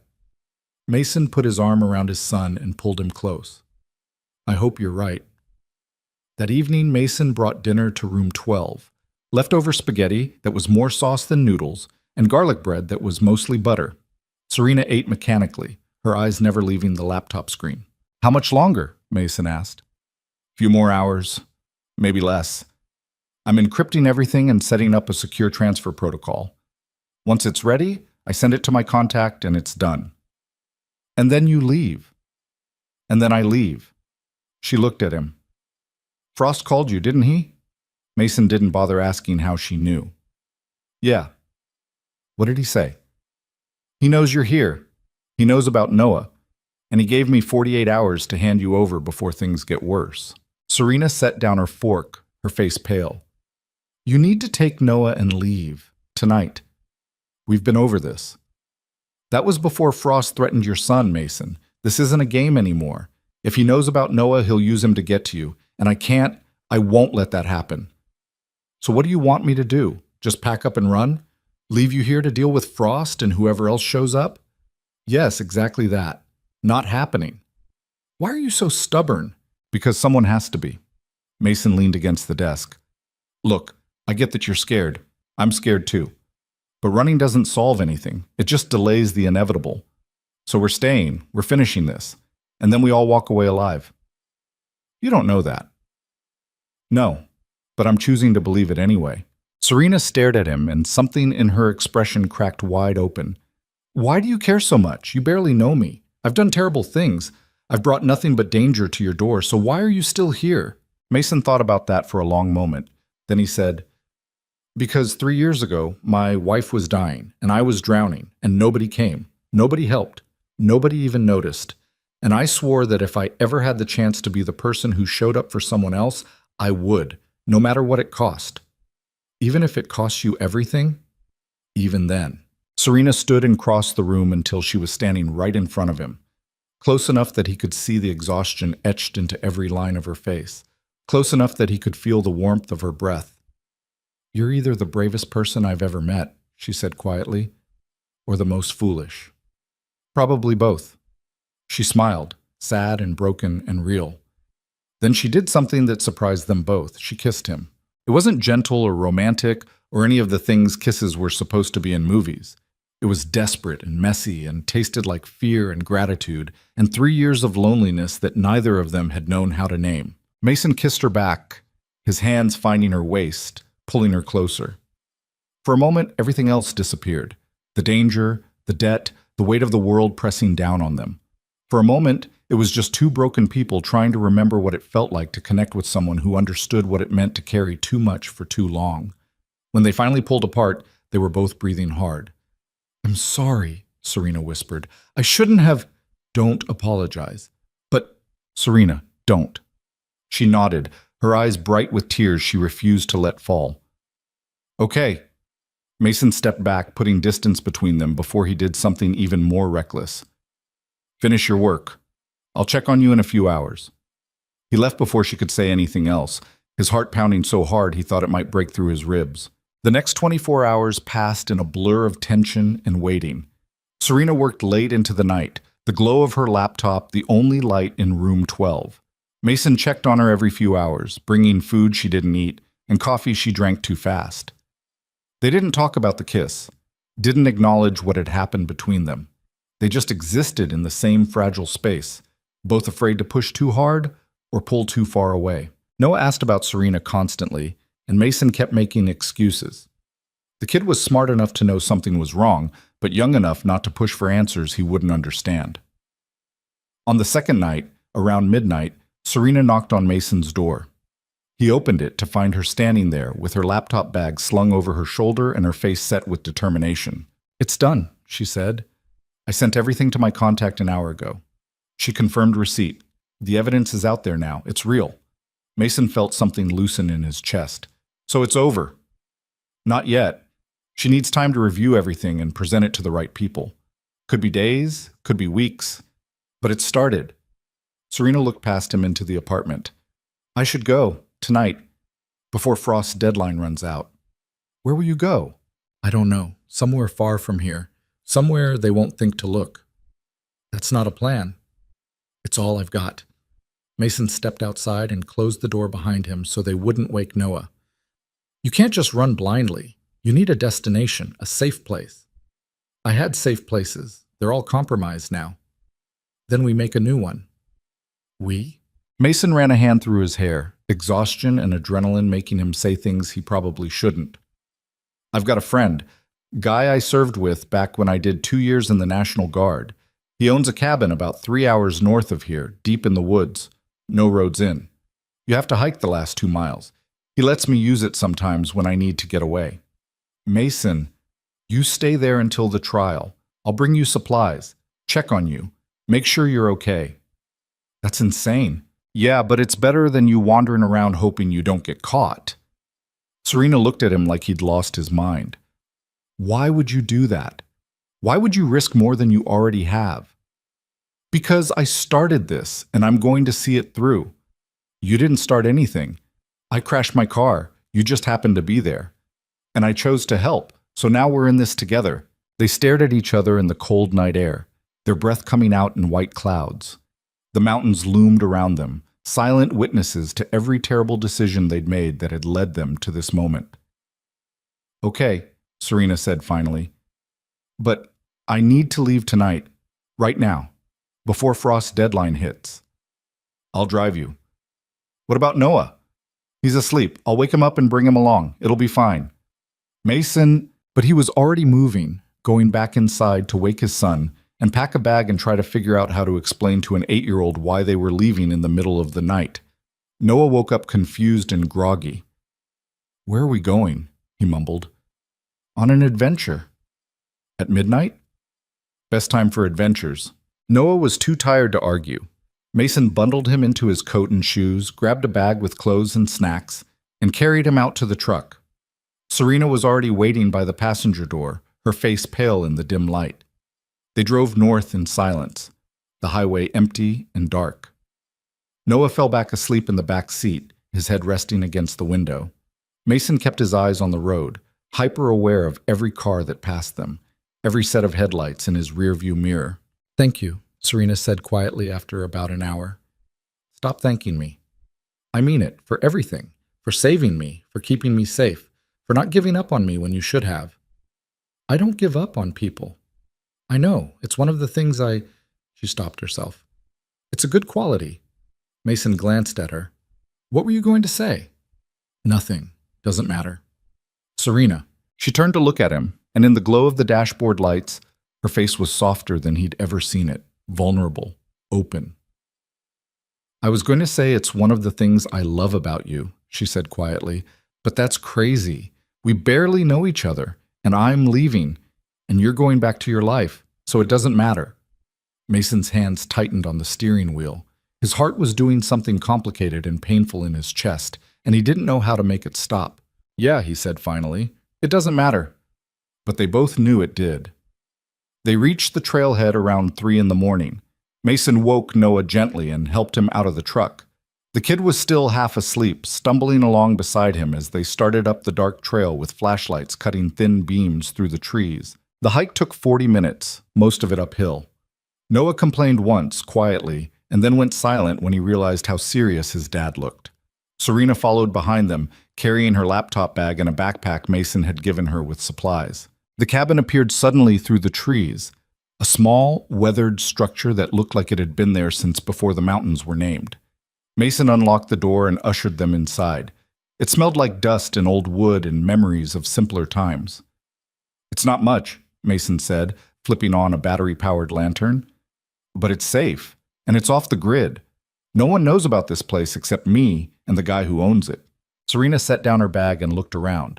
One room, a wood stove, a cot in the corner, shelves with canned food and bottled water. Basic, isolated, perfect. "How long do I stay here?" she asked.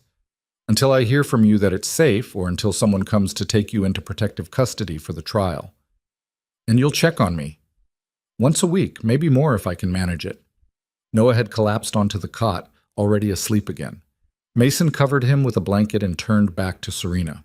"You should get some rest too. We'll head back in a few hours." "Mason." Serena crossed the small space until she was standing in front of him. "I don't know how to say goodbye to you."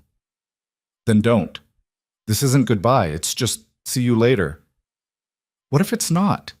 What if something happens and—" Mason put his hands on her shoulders, cutting her off. "Nothing's going to happen. You're going to stay here. You're going to stay safe. And when this is all over, you're going to walk into that courtroom and burn down everyone who deserves it. Understand?" Serena nodded, tears finally spilling down her cheeks. "I'm scared." "I know. But you're also the strongest person I've ever met. And you're going to get through this." She leaned forward and rested her forehead against his chest, and Mason wrapped his arms around her, holding her while she cried silently into his shirt. They stood like that for a long time, two people who'd found each other in the worst possible circumstances and somehow made each other braver. When Serena finally pulled back, her eyes were red but clear. "Take care of Noah," she said. "Always. And take care of yourself." "I'll try." She smiled sadly. "Liar." Mason kissed her forehead, gentle and brief, and then stepped back before he changed his mind about leaving. "I'll be back in a week. Maybe sooner. I'll be here." He woke Noah and carried him back down the trail, the boy's arms wrapped around his neck, his breath warm against Mason's shoulder. At the truck, Mason looked back one last time, but the cabin had already disappeared into the darkness. The drive home was quiet. Noah woke up halfway and asked where Serena was. "She's somewhere safe," Mason said. "Is she coming back?" "I don't know, buddy. I hope she does. I like her."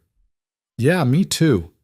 They got back to the motel just as the sun was rising. Mason carried Noah inside and put him to bed, then stood at the window watching the mountains turn gold in the early light. He'd done what he could. He'd kept Serena safe. He'd gotten her evidence to the right people. Now all he could do was wait and hope it was enough. 3 days passed like held breath. Mason went through the motions of running the motel, checking in guests who barely looked at him, fixing things that had been broken for months, trying to pretend everything was normal when nothing felt normal anymore. Noah kept asking when Serena was coming back, and Mason kept giving answers that weren't really answers. "Soon, buddy." "But when?" "I don't know. When things are safer." "Safer from what?" "Just safer." The kid didn't buy it, but he stopped asking. That was somehow worse. On the 4th day, Frost showed up again. Mason was replacing a broken hinge on the door to room 3 when the dark blue sedan pulled into the parking lot. His stomach dropped. He set down his tools and walked over slowly, keeping his hands visible, his face neutral. Frost climbed out alone this time. No scarred partner. No backup that Mason could see. Just the man himself, wearing that same expensive coat and those same boots that had never known real work. "Mr. Reed," Frost said pleasantly. "Beautiful morning, isn't it? What do you want?" "Just checking in. My deadline passed. You didn't call. I'm curious why." "Because I don't have anything to tell you." "Really?" Frost smiled. "Because my sources tell me that a certain woman matching Serena Vale's description was seen leaving your motel 3 nights ago, around midnight, accompanied by you and a small child." Mason's blood went cold, but he kept his face blank. "Your sources are wrong." "Are they?" "Because I've got surveillance footage from a gas station 15 miles north of here showing your truck passing through around 1:30 in the morning. Interesting time for a drive with your son, don't you think?" "We went camping." "In the middle of winter? In the middle of the night?" Noah couldn't sleep, thought some fresh air would help. Frost studied him, and Mason could see the man doing calculations behind those sharp eyes, weighing probabilities, measuring risks. "You're lying," Frost said finally. "And we both know it. But here's what I can't figure out. Why? What's she offering you? Money?" Because I can triple whatever it is. Protection? I can provide that too. So what is it, Mr. Reed? What makes a broke single father risk everything for a woman he barely knows? Maybe I just don't like bullies. I'm not a bully. I'm a professional doing a job. Yeah? What job is that? Murdering people who embarrass your bosses? Frost's smile disappeared. You're in over your head, and you're dragging your son down with you. Is that really what you want? What I want is for you to get off my property and never come back. That's not going to happen, not until I find her. Then I guess we're done here. Mason turned to walk away, but Frost's voice stopped him. I know about the cabin. Mason froze. Took some digging, Frost continued, almost conversational. But I found your military records, found your friend who owns property in the National Forest, found the deed, found the coordinates. He paused. Want to guess where I'm heading next? Mason spun around, rage flooding through him so fast he could barely see. You stay away from there. Then tell me where she is. I don't know what you're talking about. Yes, you do. And if you don't tell me right now, I'm going up to that cabin and whatever I find there is on you. Mason's hands curled into fists. Every muscle in his body screamed at him to swing, to knock Frost down and keep hitting until the threat was gone. But he couldn't, because Frost wasn't alone. He was never alone. And if Mason touched him, more people would come, people who wouldn't bother with conversations. She's not there, Mason said through gritted teeth. Then you won't mind if I check. I'm calling the police. Go ahead. By the time they get here, I'll be gone. And by the time they figure out where I went, it'll be too late. Frost climbed back into his sedan and drove off, slow and deliberate, heading north. Mason stood there for 3 seconds before he ran. He sprinted to the apartment, threw open the door, and found Noah playing on the floor. Pack a bag, Mason said, right now. Noah looked up, startled. Why? We're going on another trip. Where? Just pack. Clothes, your toothbrush, your book. 5 minutes. The urgency in Mason's voice got through. Noah scrambled to his feet and ran to his room. Mason grabbed his keys, his phone, and the emergency cash he kept hidden in the coffee can under the sink. He called the cabin's emergency line, a satellite phone he'd left with Serena in case she needed to reach him. It rang 6 times before she picked up. Mason? Frost knows where you are. He's on his way there right now. You need to leave. What? How? Doesn't matter. Just go. Now. Head deeper into the woods. I'll find you, but you need to move. Mason, I can't just… Serena, go. He hung up before she could argue. Noah appeared with his backpack, eyes wide with fear. What's happening, Dad? Remember Serena, the woman we took to the cabin? Yeah. She's in trouble, and we need to help her. Okay. No questions, no complaints, just trust. Mason grabbed his son's hand and they ran to the truck. The drive north took 90 minutes of Mason breaking every speed limit and praying no cops were watching. Noah sat in the passenger seat gripping his backpack, watching his father with worry written all across his small face. Is Serena going to be okay? He asked quietly. I'm going to make sure she is. What if the bad people get there first? They won't. How do you know? Because I'm not going to let them. Mason's phone rang. Unknown number. He answered it anyway. Mr. Reed? It was Frost, and he sounded pleased. I'm at the cabin. It's empty, but there are fresh tracks in the snow leading east. Looks like someone left in a hurry. Leave her alone. Can't do that. But I'll make you a deal. You tell me which direction she went, and I'll make it quick. She won't suffer. Go to hell. She's going to die either way, Mason. At least this way it's clean, painless. The alternative is much worse. Mason's hand tightened on the phone. If you touch her, I'll kill you. No, you won't. You're a good man. Good men don't kill people. They make threats they can't keep and hope that's enough. Frost paused. I'll find her with or without your help. But if you help, maybe I'll forget about you and the boy. Maybe you get to walk away from this. I'm not helping you. Then you're choosing her over your son. Hope you can live with that. The line went dead. Mason threw the phone onto the dashboard and pushed the accelerator harder. The truck shuddered. The engine whined. But they kept moving. They reached the trailhead 40 minutes later. Mason parked and grabbed his backpack, water, flashlight, first aid kit, and the hunting knife he'd owned since he was 18 and had never once used on anything except rope. "Stay in the truck," he told Noah. "Lock the doors. Don't open them for anyone except me." "I want to come with you." "No." "But, Noah." Mason crouched down and gripped his son's shoulders. "I need you to be brave right now. Can you do that for me?" Noah's eyes filled with tears, but he nodded. "Good. If I'm not back in 2 hours, you drive to the ranger station 5 miles south of here. Tell them your dad is in the woods and he needs help, okay?" "I don't know how to drive." "You've watched me 100 times. You'll figure it out." "Dad, I'm scared." "I know, buddy. Me too." Mason pulled him into a tight hug. "But I'm coming back, I promise." He left before Noah could see him cry. The trail was steep and icy, and Mason moved as fast as he dared without falling. His breath came in ragged gasps. His legs burned. But he kept going, following the path he'd walked dozens of times, every landmark familiar even in his panic. He reached the cabin 15 minutes later and found it just like Frost had said. Empty, door hanging open, snow tracked through the inside. Serena's laptop was gone. So was the bag he'd left her. But there were tracks leading east, just like Frost had mentioned. Fresh ones. And beside them, heavier boot prints that didn't belong to Serena. Frost was already following her. Mason plunged into the woods, moving fast, following the trail through snow and underbrush. His heart hammered.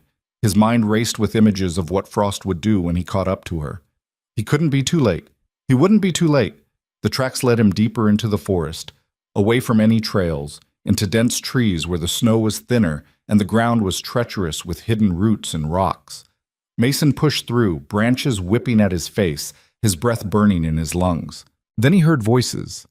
He slowed, moving carefully now, trying to make as little noise as possible. The voices got clearer as he crept forward. "Nowhere to run." That was Frost, calm and measured. "Stay back!" Serena, scared but trying to hide it.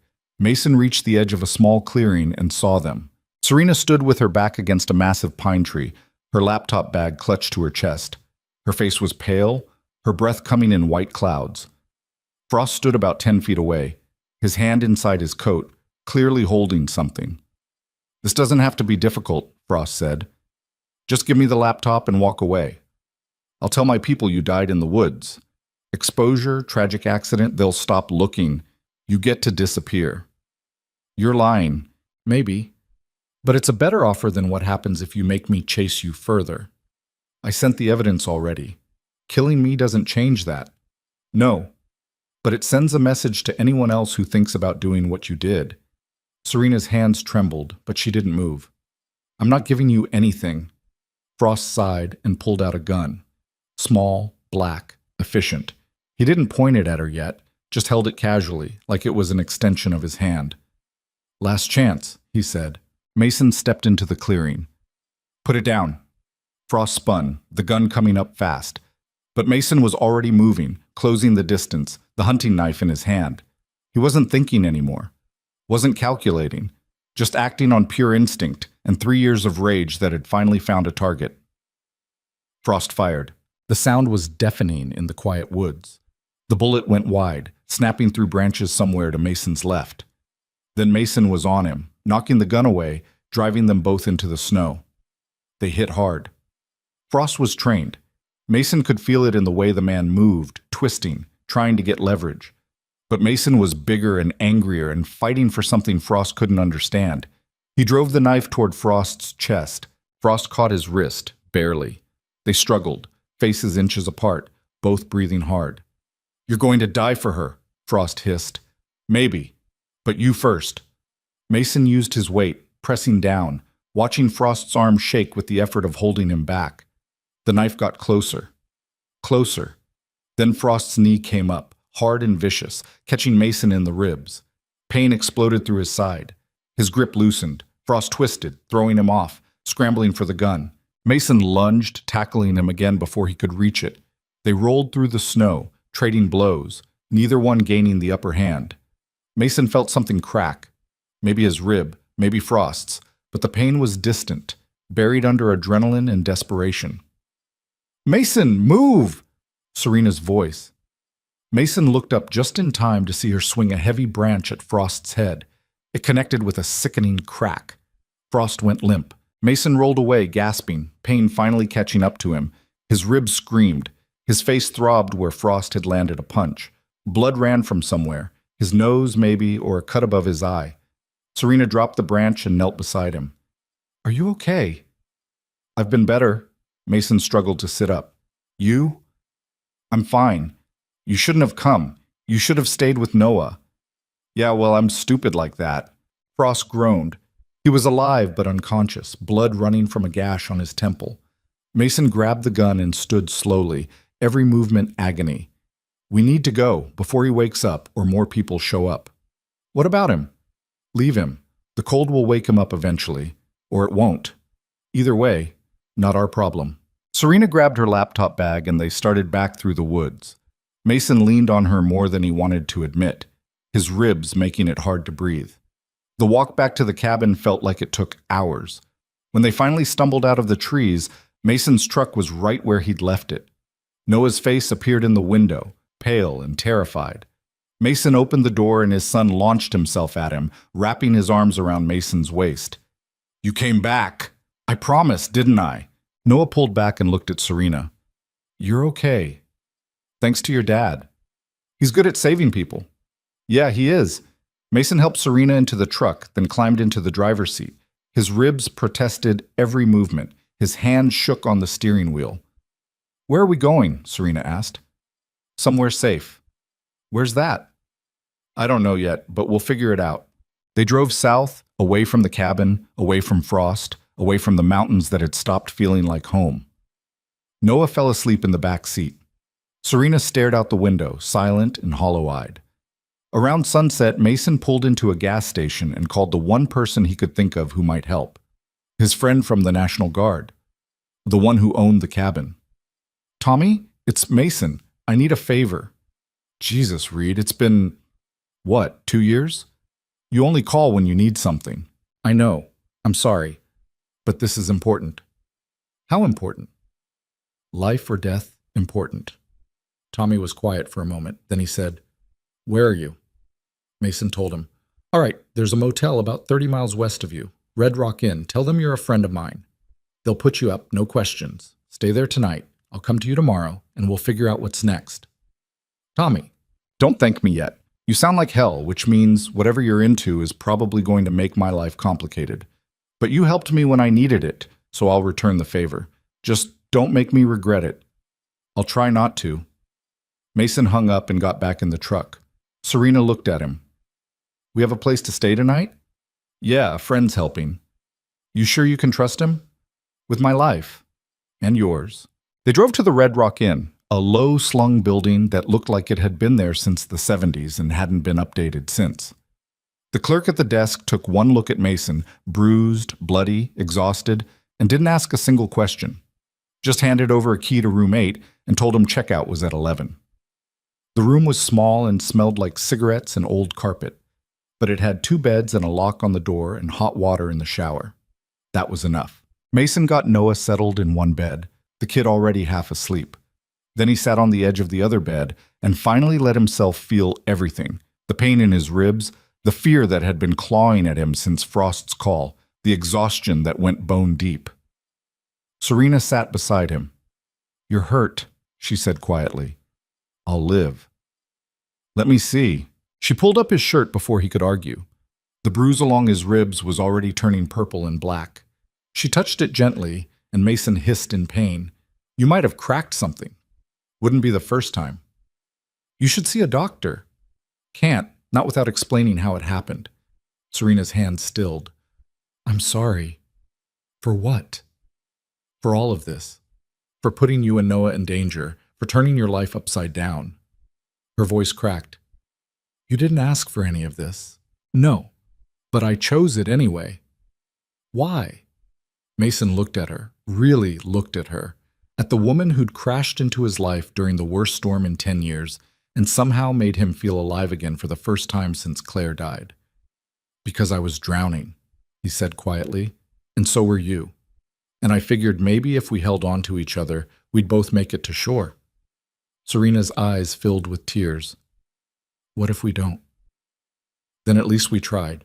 She leaned forward and kissed him, slow and gentle this time, without the desperation of before. Mason kissed her back, his hand coming up to cup her face, his thumb brushing away a tear that had escaped. When they pulled apart, Serena rested her forehead against his. "I think I'm falling in love with you," she whispered, "and I don't know what to do about it." Mason's heart did something painful and beautiful all at once. "Yeah, me too. This is a terrible idea. Probably the worst I've ever had. So what do? We survive. We get through this, and then we figure out what comes next. And if there is no next, then we make one." Serena laughed, broken and hopeful all at once. Then she curled up beside him on the bed, her head on his chest, his arm around her shoulders. They lay there in the dim light from the lamp, listening to Noah's soft breathing, feeling the weight of everything they'd been through and everything still to come. Tomorrow, Tommy would arrive. Tomorrow, they'd figure out the next move. Tomorrow, the world would start closing in again. But tonight, for just a few hours, they could pretend they were safe. And that was enough. The next morning came with weak sunlight through thin curtains and the sound of Noah rummaging through his backpack looking for clean socks. Mason woke up with his ribs screaming and his head pounding and Serena still asleep beside him, her face peaceful in a way he'd never seen before. He slipped out of bed carefully and found Noah in the bathroom brushing his teeth. "Morning, buddy." "Morning. You look terrible." "Thanks. Does it hurt?" "A little. Mom used to say that pain means you're still alive." Mason's throat tightened. "Yeah, she did say that." Noah spit into the sink and looked up at his dad with those serious eyes that were too old for 8. "Are we going to be okay?" "Yes." "You promise?" "I promise."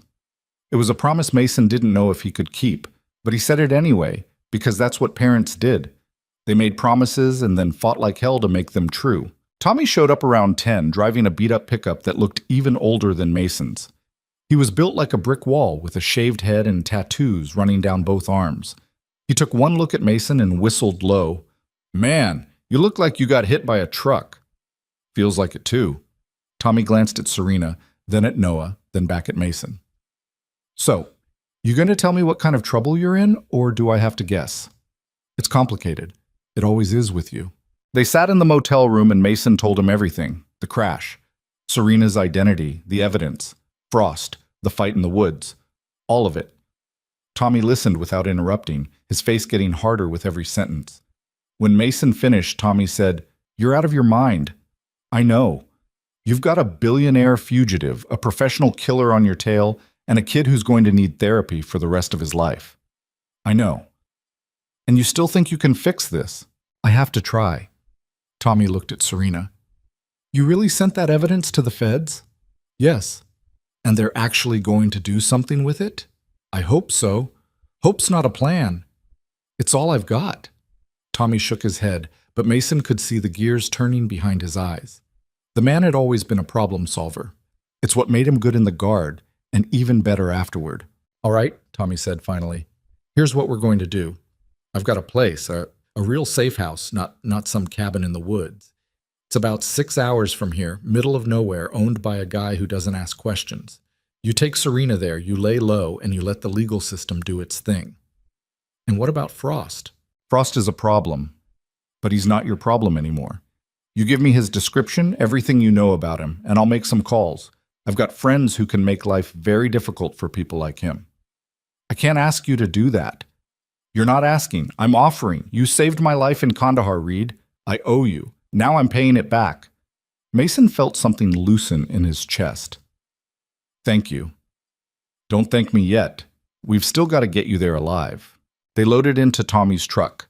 Mason, Serena, and Noah in the cab, their few belongings in the back.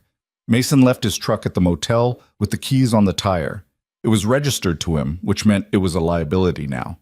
He'd get it later if there was a later. The drive was long and tense. Tommy took back roads, avoiding highways, checking his mirrors constantly. Noah fell asleep against Serena's shoulder. She stroked his hair absently, staring out at the passing landscape.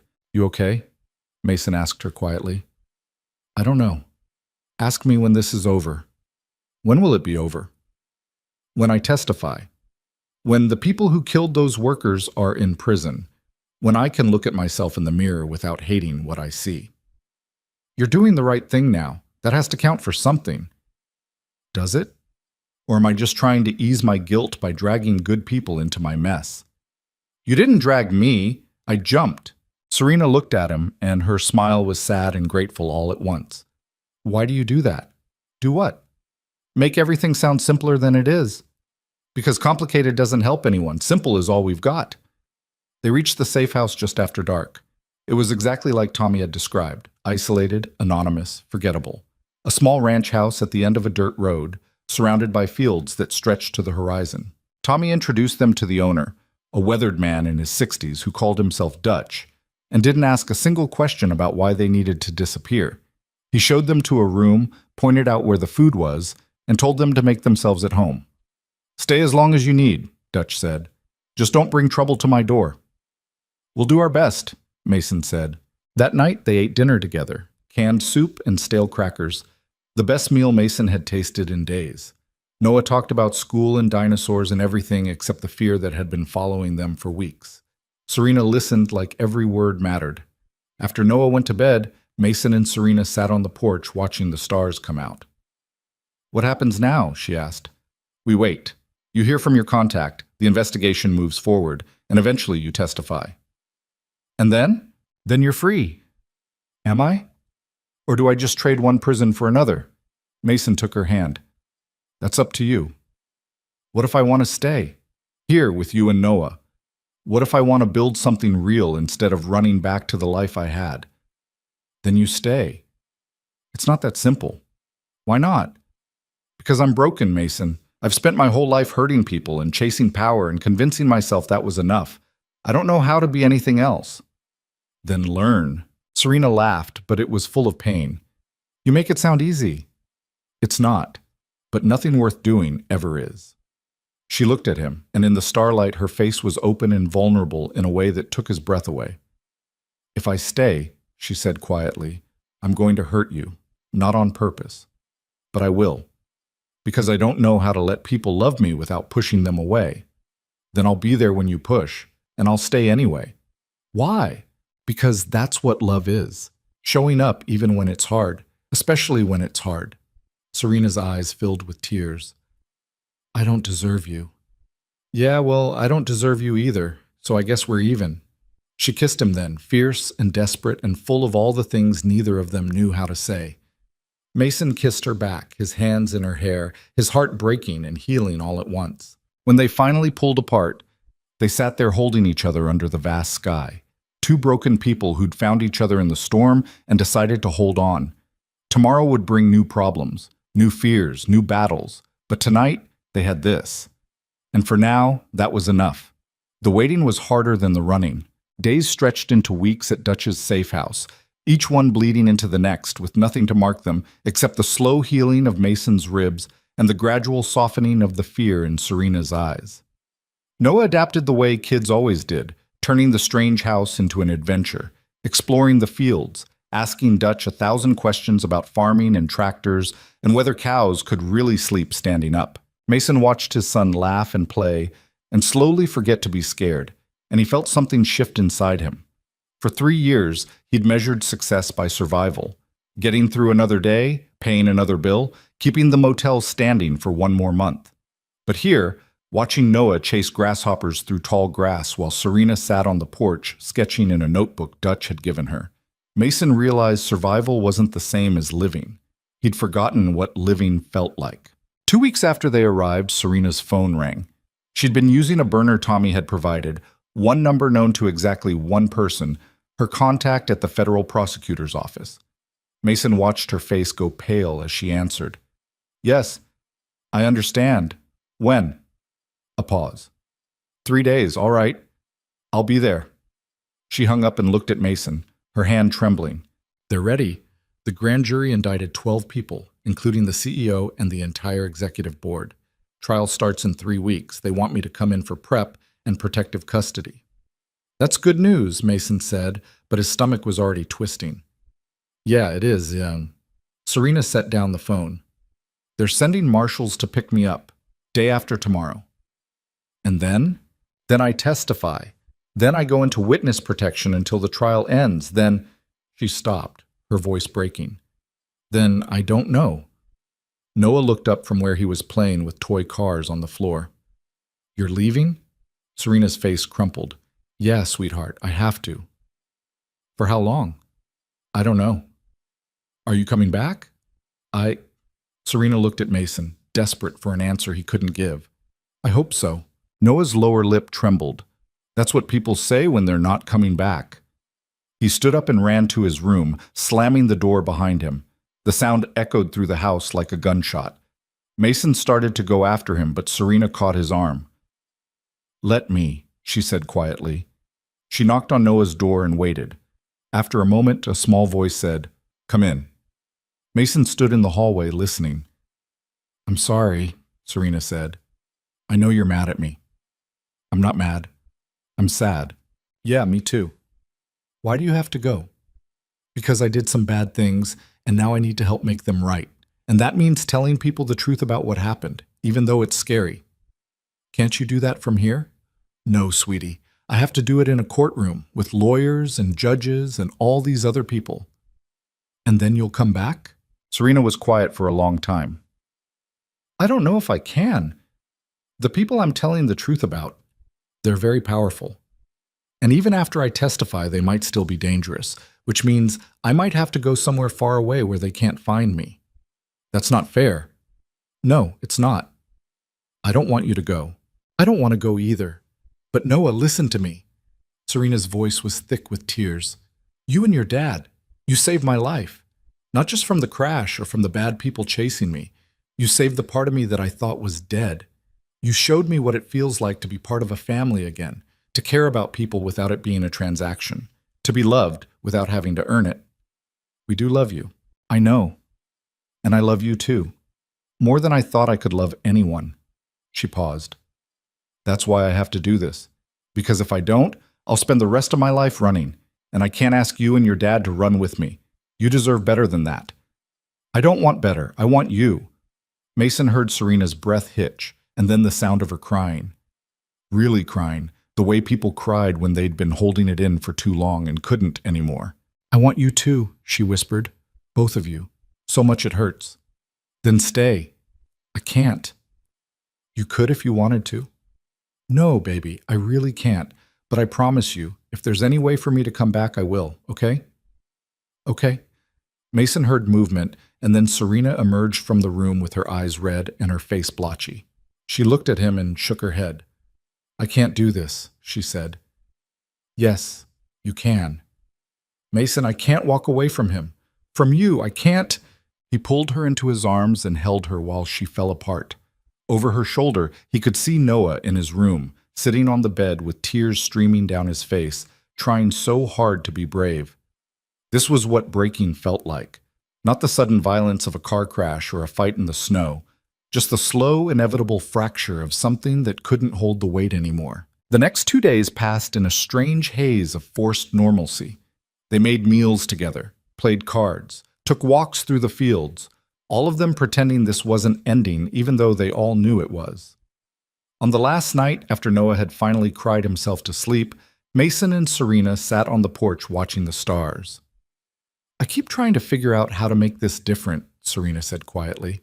How to stay without destroying everything. But I can't find it.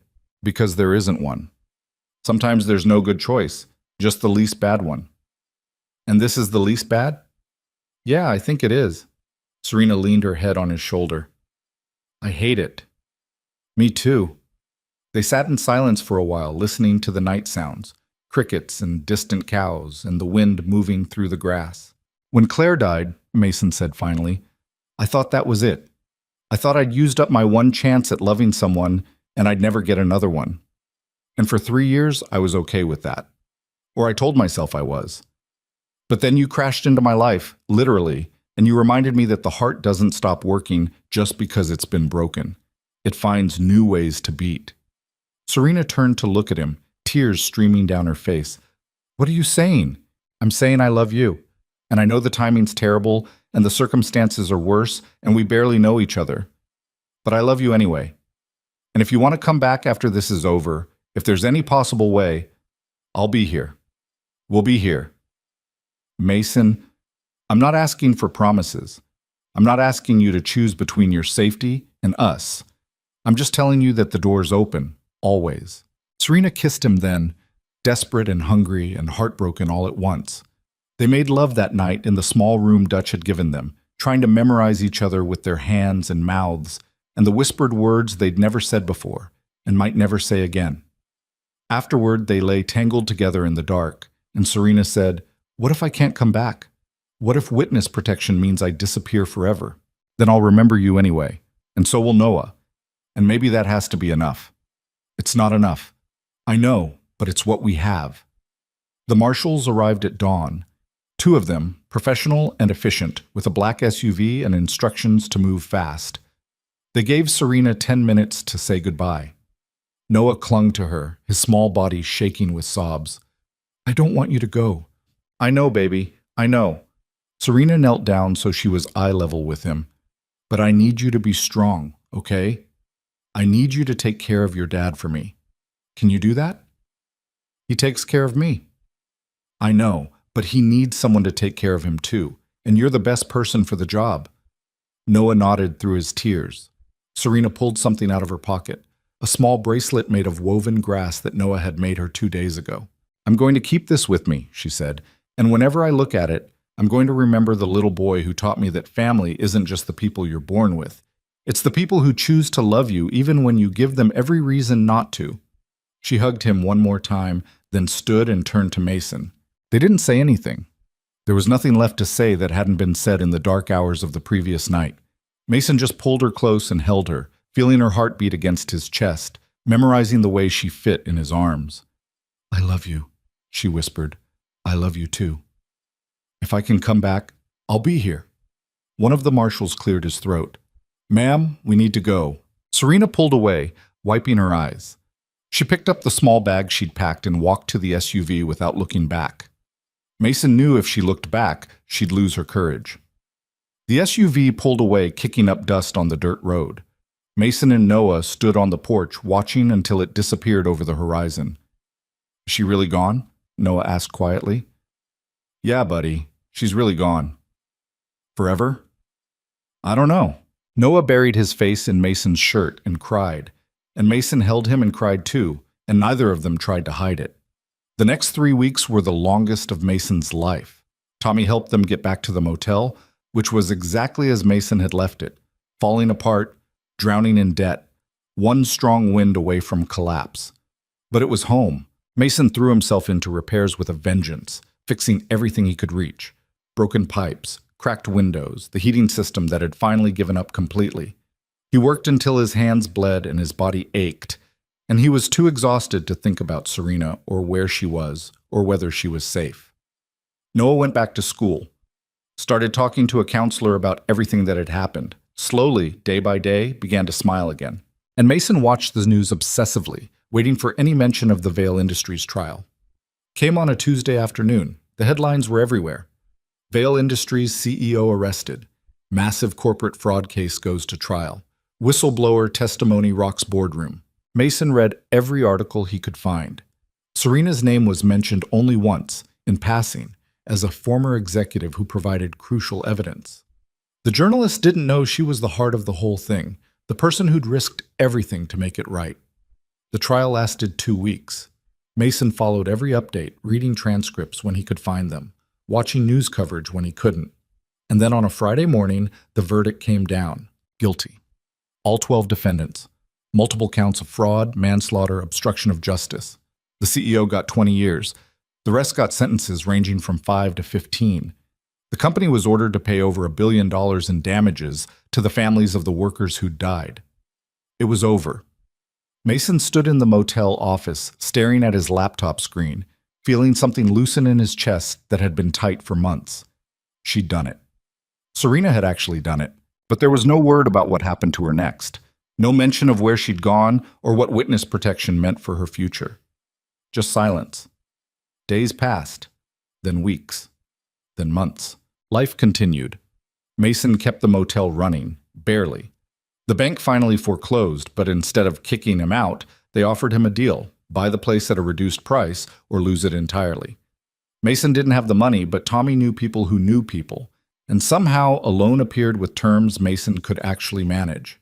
It felt like a miracle, or like someone was pulling strings behind the scenes. Noah turned 9, started playing baseball, made friends who came over to the motel and thought it was cool to live somewhere that had a pool, even if the pool hadn't worked in 4 years.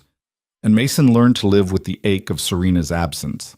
It didn't go away, but it became part of him, like the scar on his hand from when he'd cut himself fixing a fence, or the grief for Claire that he'd carry forever.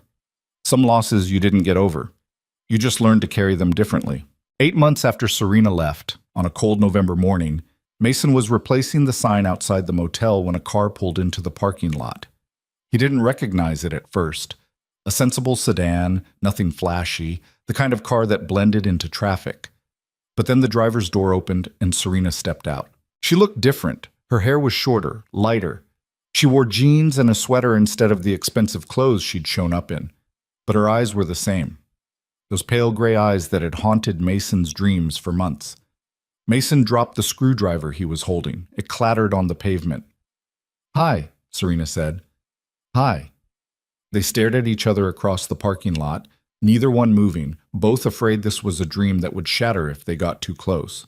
"I didn't know if you'd still be here," Serena said finally. "Where else would I be?" "I don't know, somewhere better. Somewhere that didn't remind you of everything that happened." "This is home, for better or worse." Serena took a step closer. "I couldn't come back right away. The trial, the sentencing, the appeals, it took months to make sure it was really over. And even then, the marshals wanted me to stay in protection." "But you didn't." "No. I told them I had somewhere I needed to be, someone I needed to see." She smiled, and it was tentative and hopeful and terrified all at once. "I told them I had a family waiting for me." Mason closed the distance between them in 3 long strides and pulled her into his arms. She wrapped herself around him, holding on like she was afraid he might disappear. "I'm sorry I was gone so long," she whispered. "You're here now. That's what matters." "Is Noah inside doing homework? Does he? He asks about you every single day." Serena pulled back, tears streaming down her face. "Can I see him?" "Yeah, of course." They walked to the apartment together, Mason's hand in hers, both of them shaking. Mason opened the door and called out, "Noah? Someone's here to see you." Noah appeared from his room, his math book in his hand. He looked up and his eyes went wide. "Serena?" "Hi, sweetheart." Noah dropped the book and ran. He crashed into her so hard he almost knocked her over, his arms wrapping around her waist, his face buried in her sweater. "You came back," he sobbed. "You really came back. I told you I would if I could. I didn't believe you. I know, but I meant it." They stood there in the doorway, the 3 of them, holding on to each other like they were the only solid things in a world that had tried so hard to tear them apart. Later, after Noah had finally calmed down enough to let Serena breathe, they sat together in the small apartment and she told them everything. The trial, the testimony, the guilty verdicts, the months in witness protection, living under a name that wasn't hers, in a place that felt like a prison, even though she was free. "They wanted me to stay," she said, "to build a new life somewhere safe, but I couldn't, because the life I wanted wasn't somewhere safe. It was here, with you 2, even if that meant taking risks." "What does that mean?" Mason asked. "Are you still in danger?" "No. The people I testified against are in prison. The company's been dissolved. The threats are gone. I'm free to live wherever I want, be whoever I want." She looked at Mason, her eyes bright. "So I'm choosing this. You, Noah. This falling apart motel in the middle of nowhere." "It's not much," Mason said. "It's everything." That night, after Noah had fallen asleep between them on the couch during a movie, Mason and Serena talked about the future. "I have money," Serena said quietly. "Not as much as I used to, but enough. Enough to fix this place up. Enough to pay off your debts. Enough to give us a real chance." "I can't take your money." "Why not?" "Because I need to do this myself."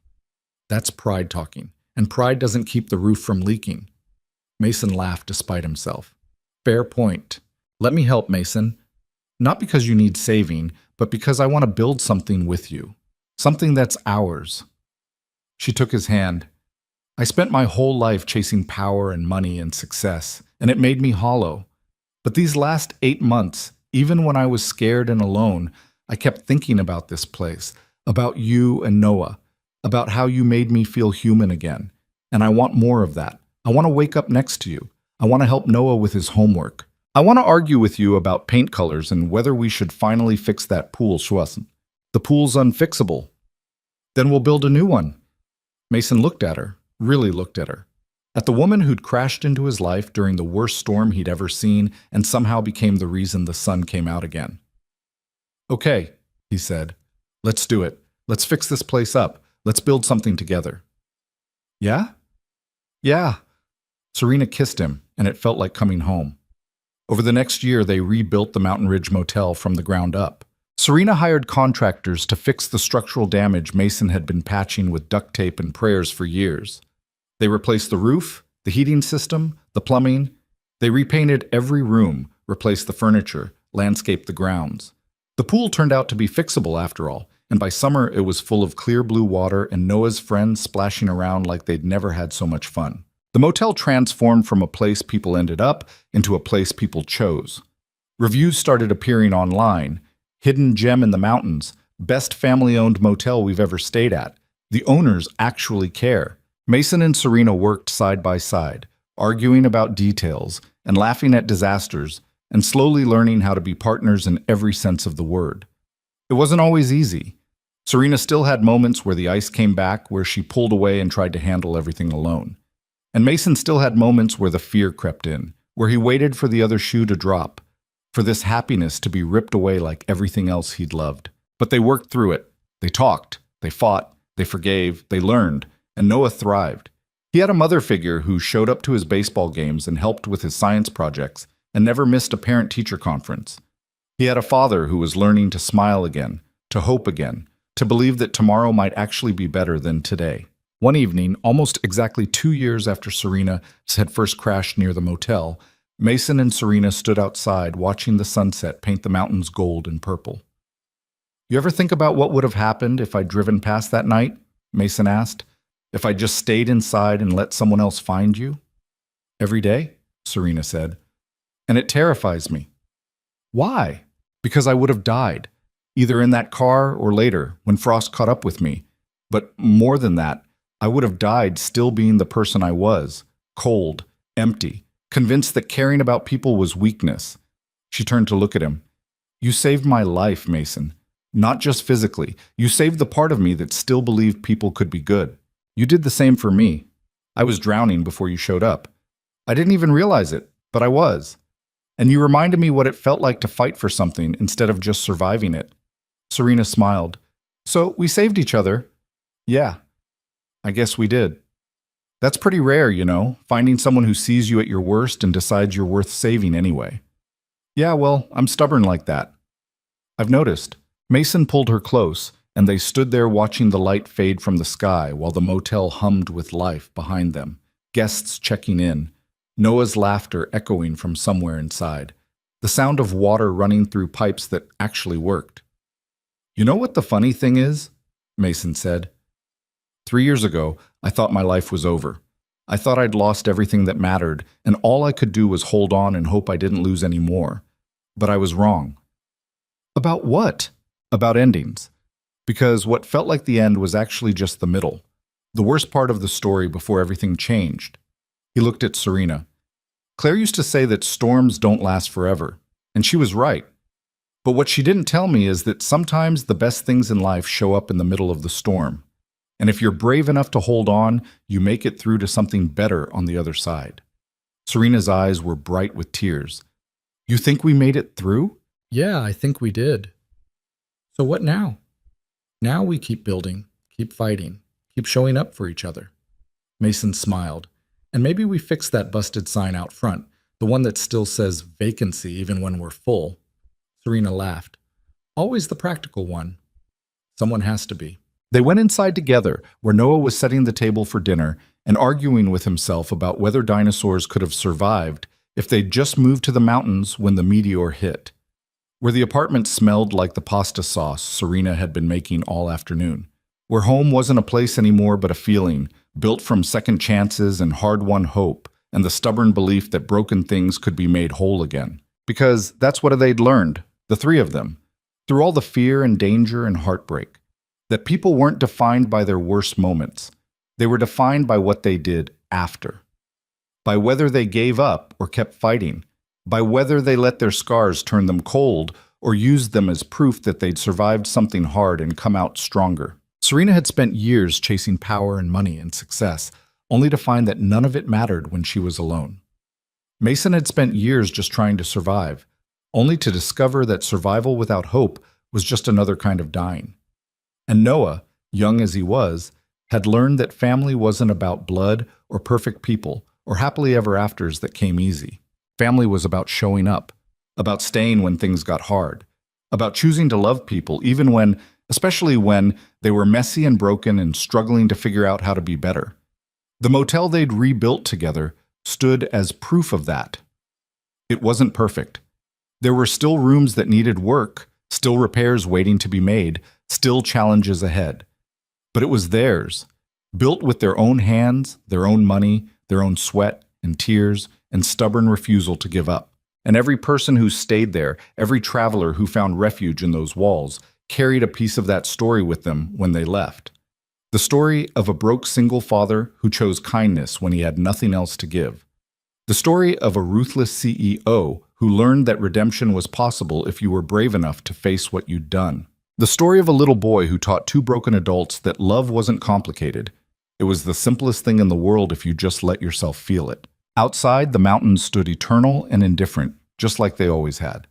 But inside the Mountain Ridge Motel, warmth and laughter and hope filled every corner. And three people who'd found each other in the worst storm of their lives sat down to dinner together, grateful for second chances and brave enough to keep choosing each other, one imperfect day at a time. Because in the end, that's all any of us can do. Show up. Hold on. Love fiercely even when it scares us.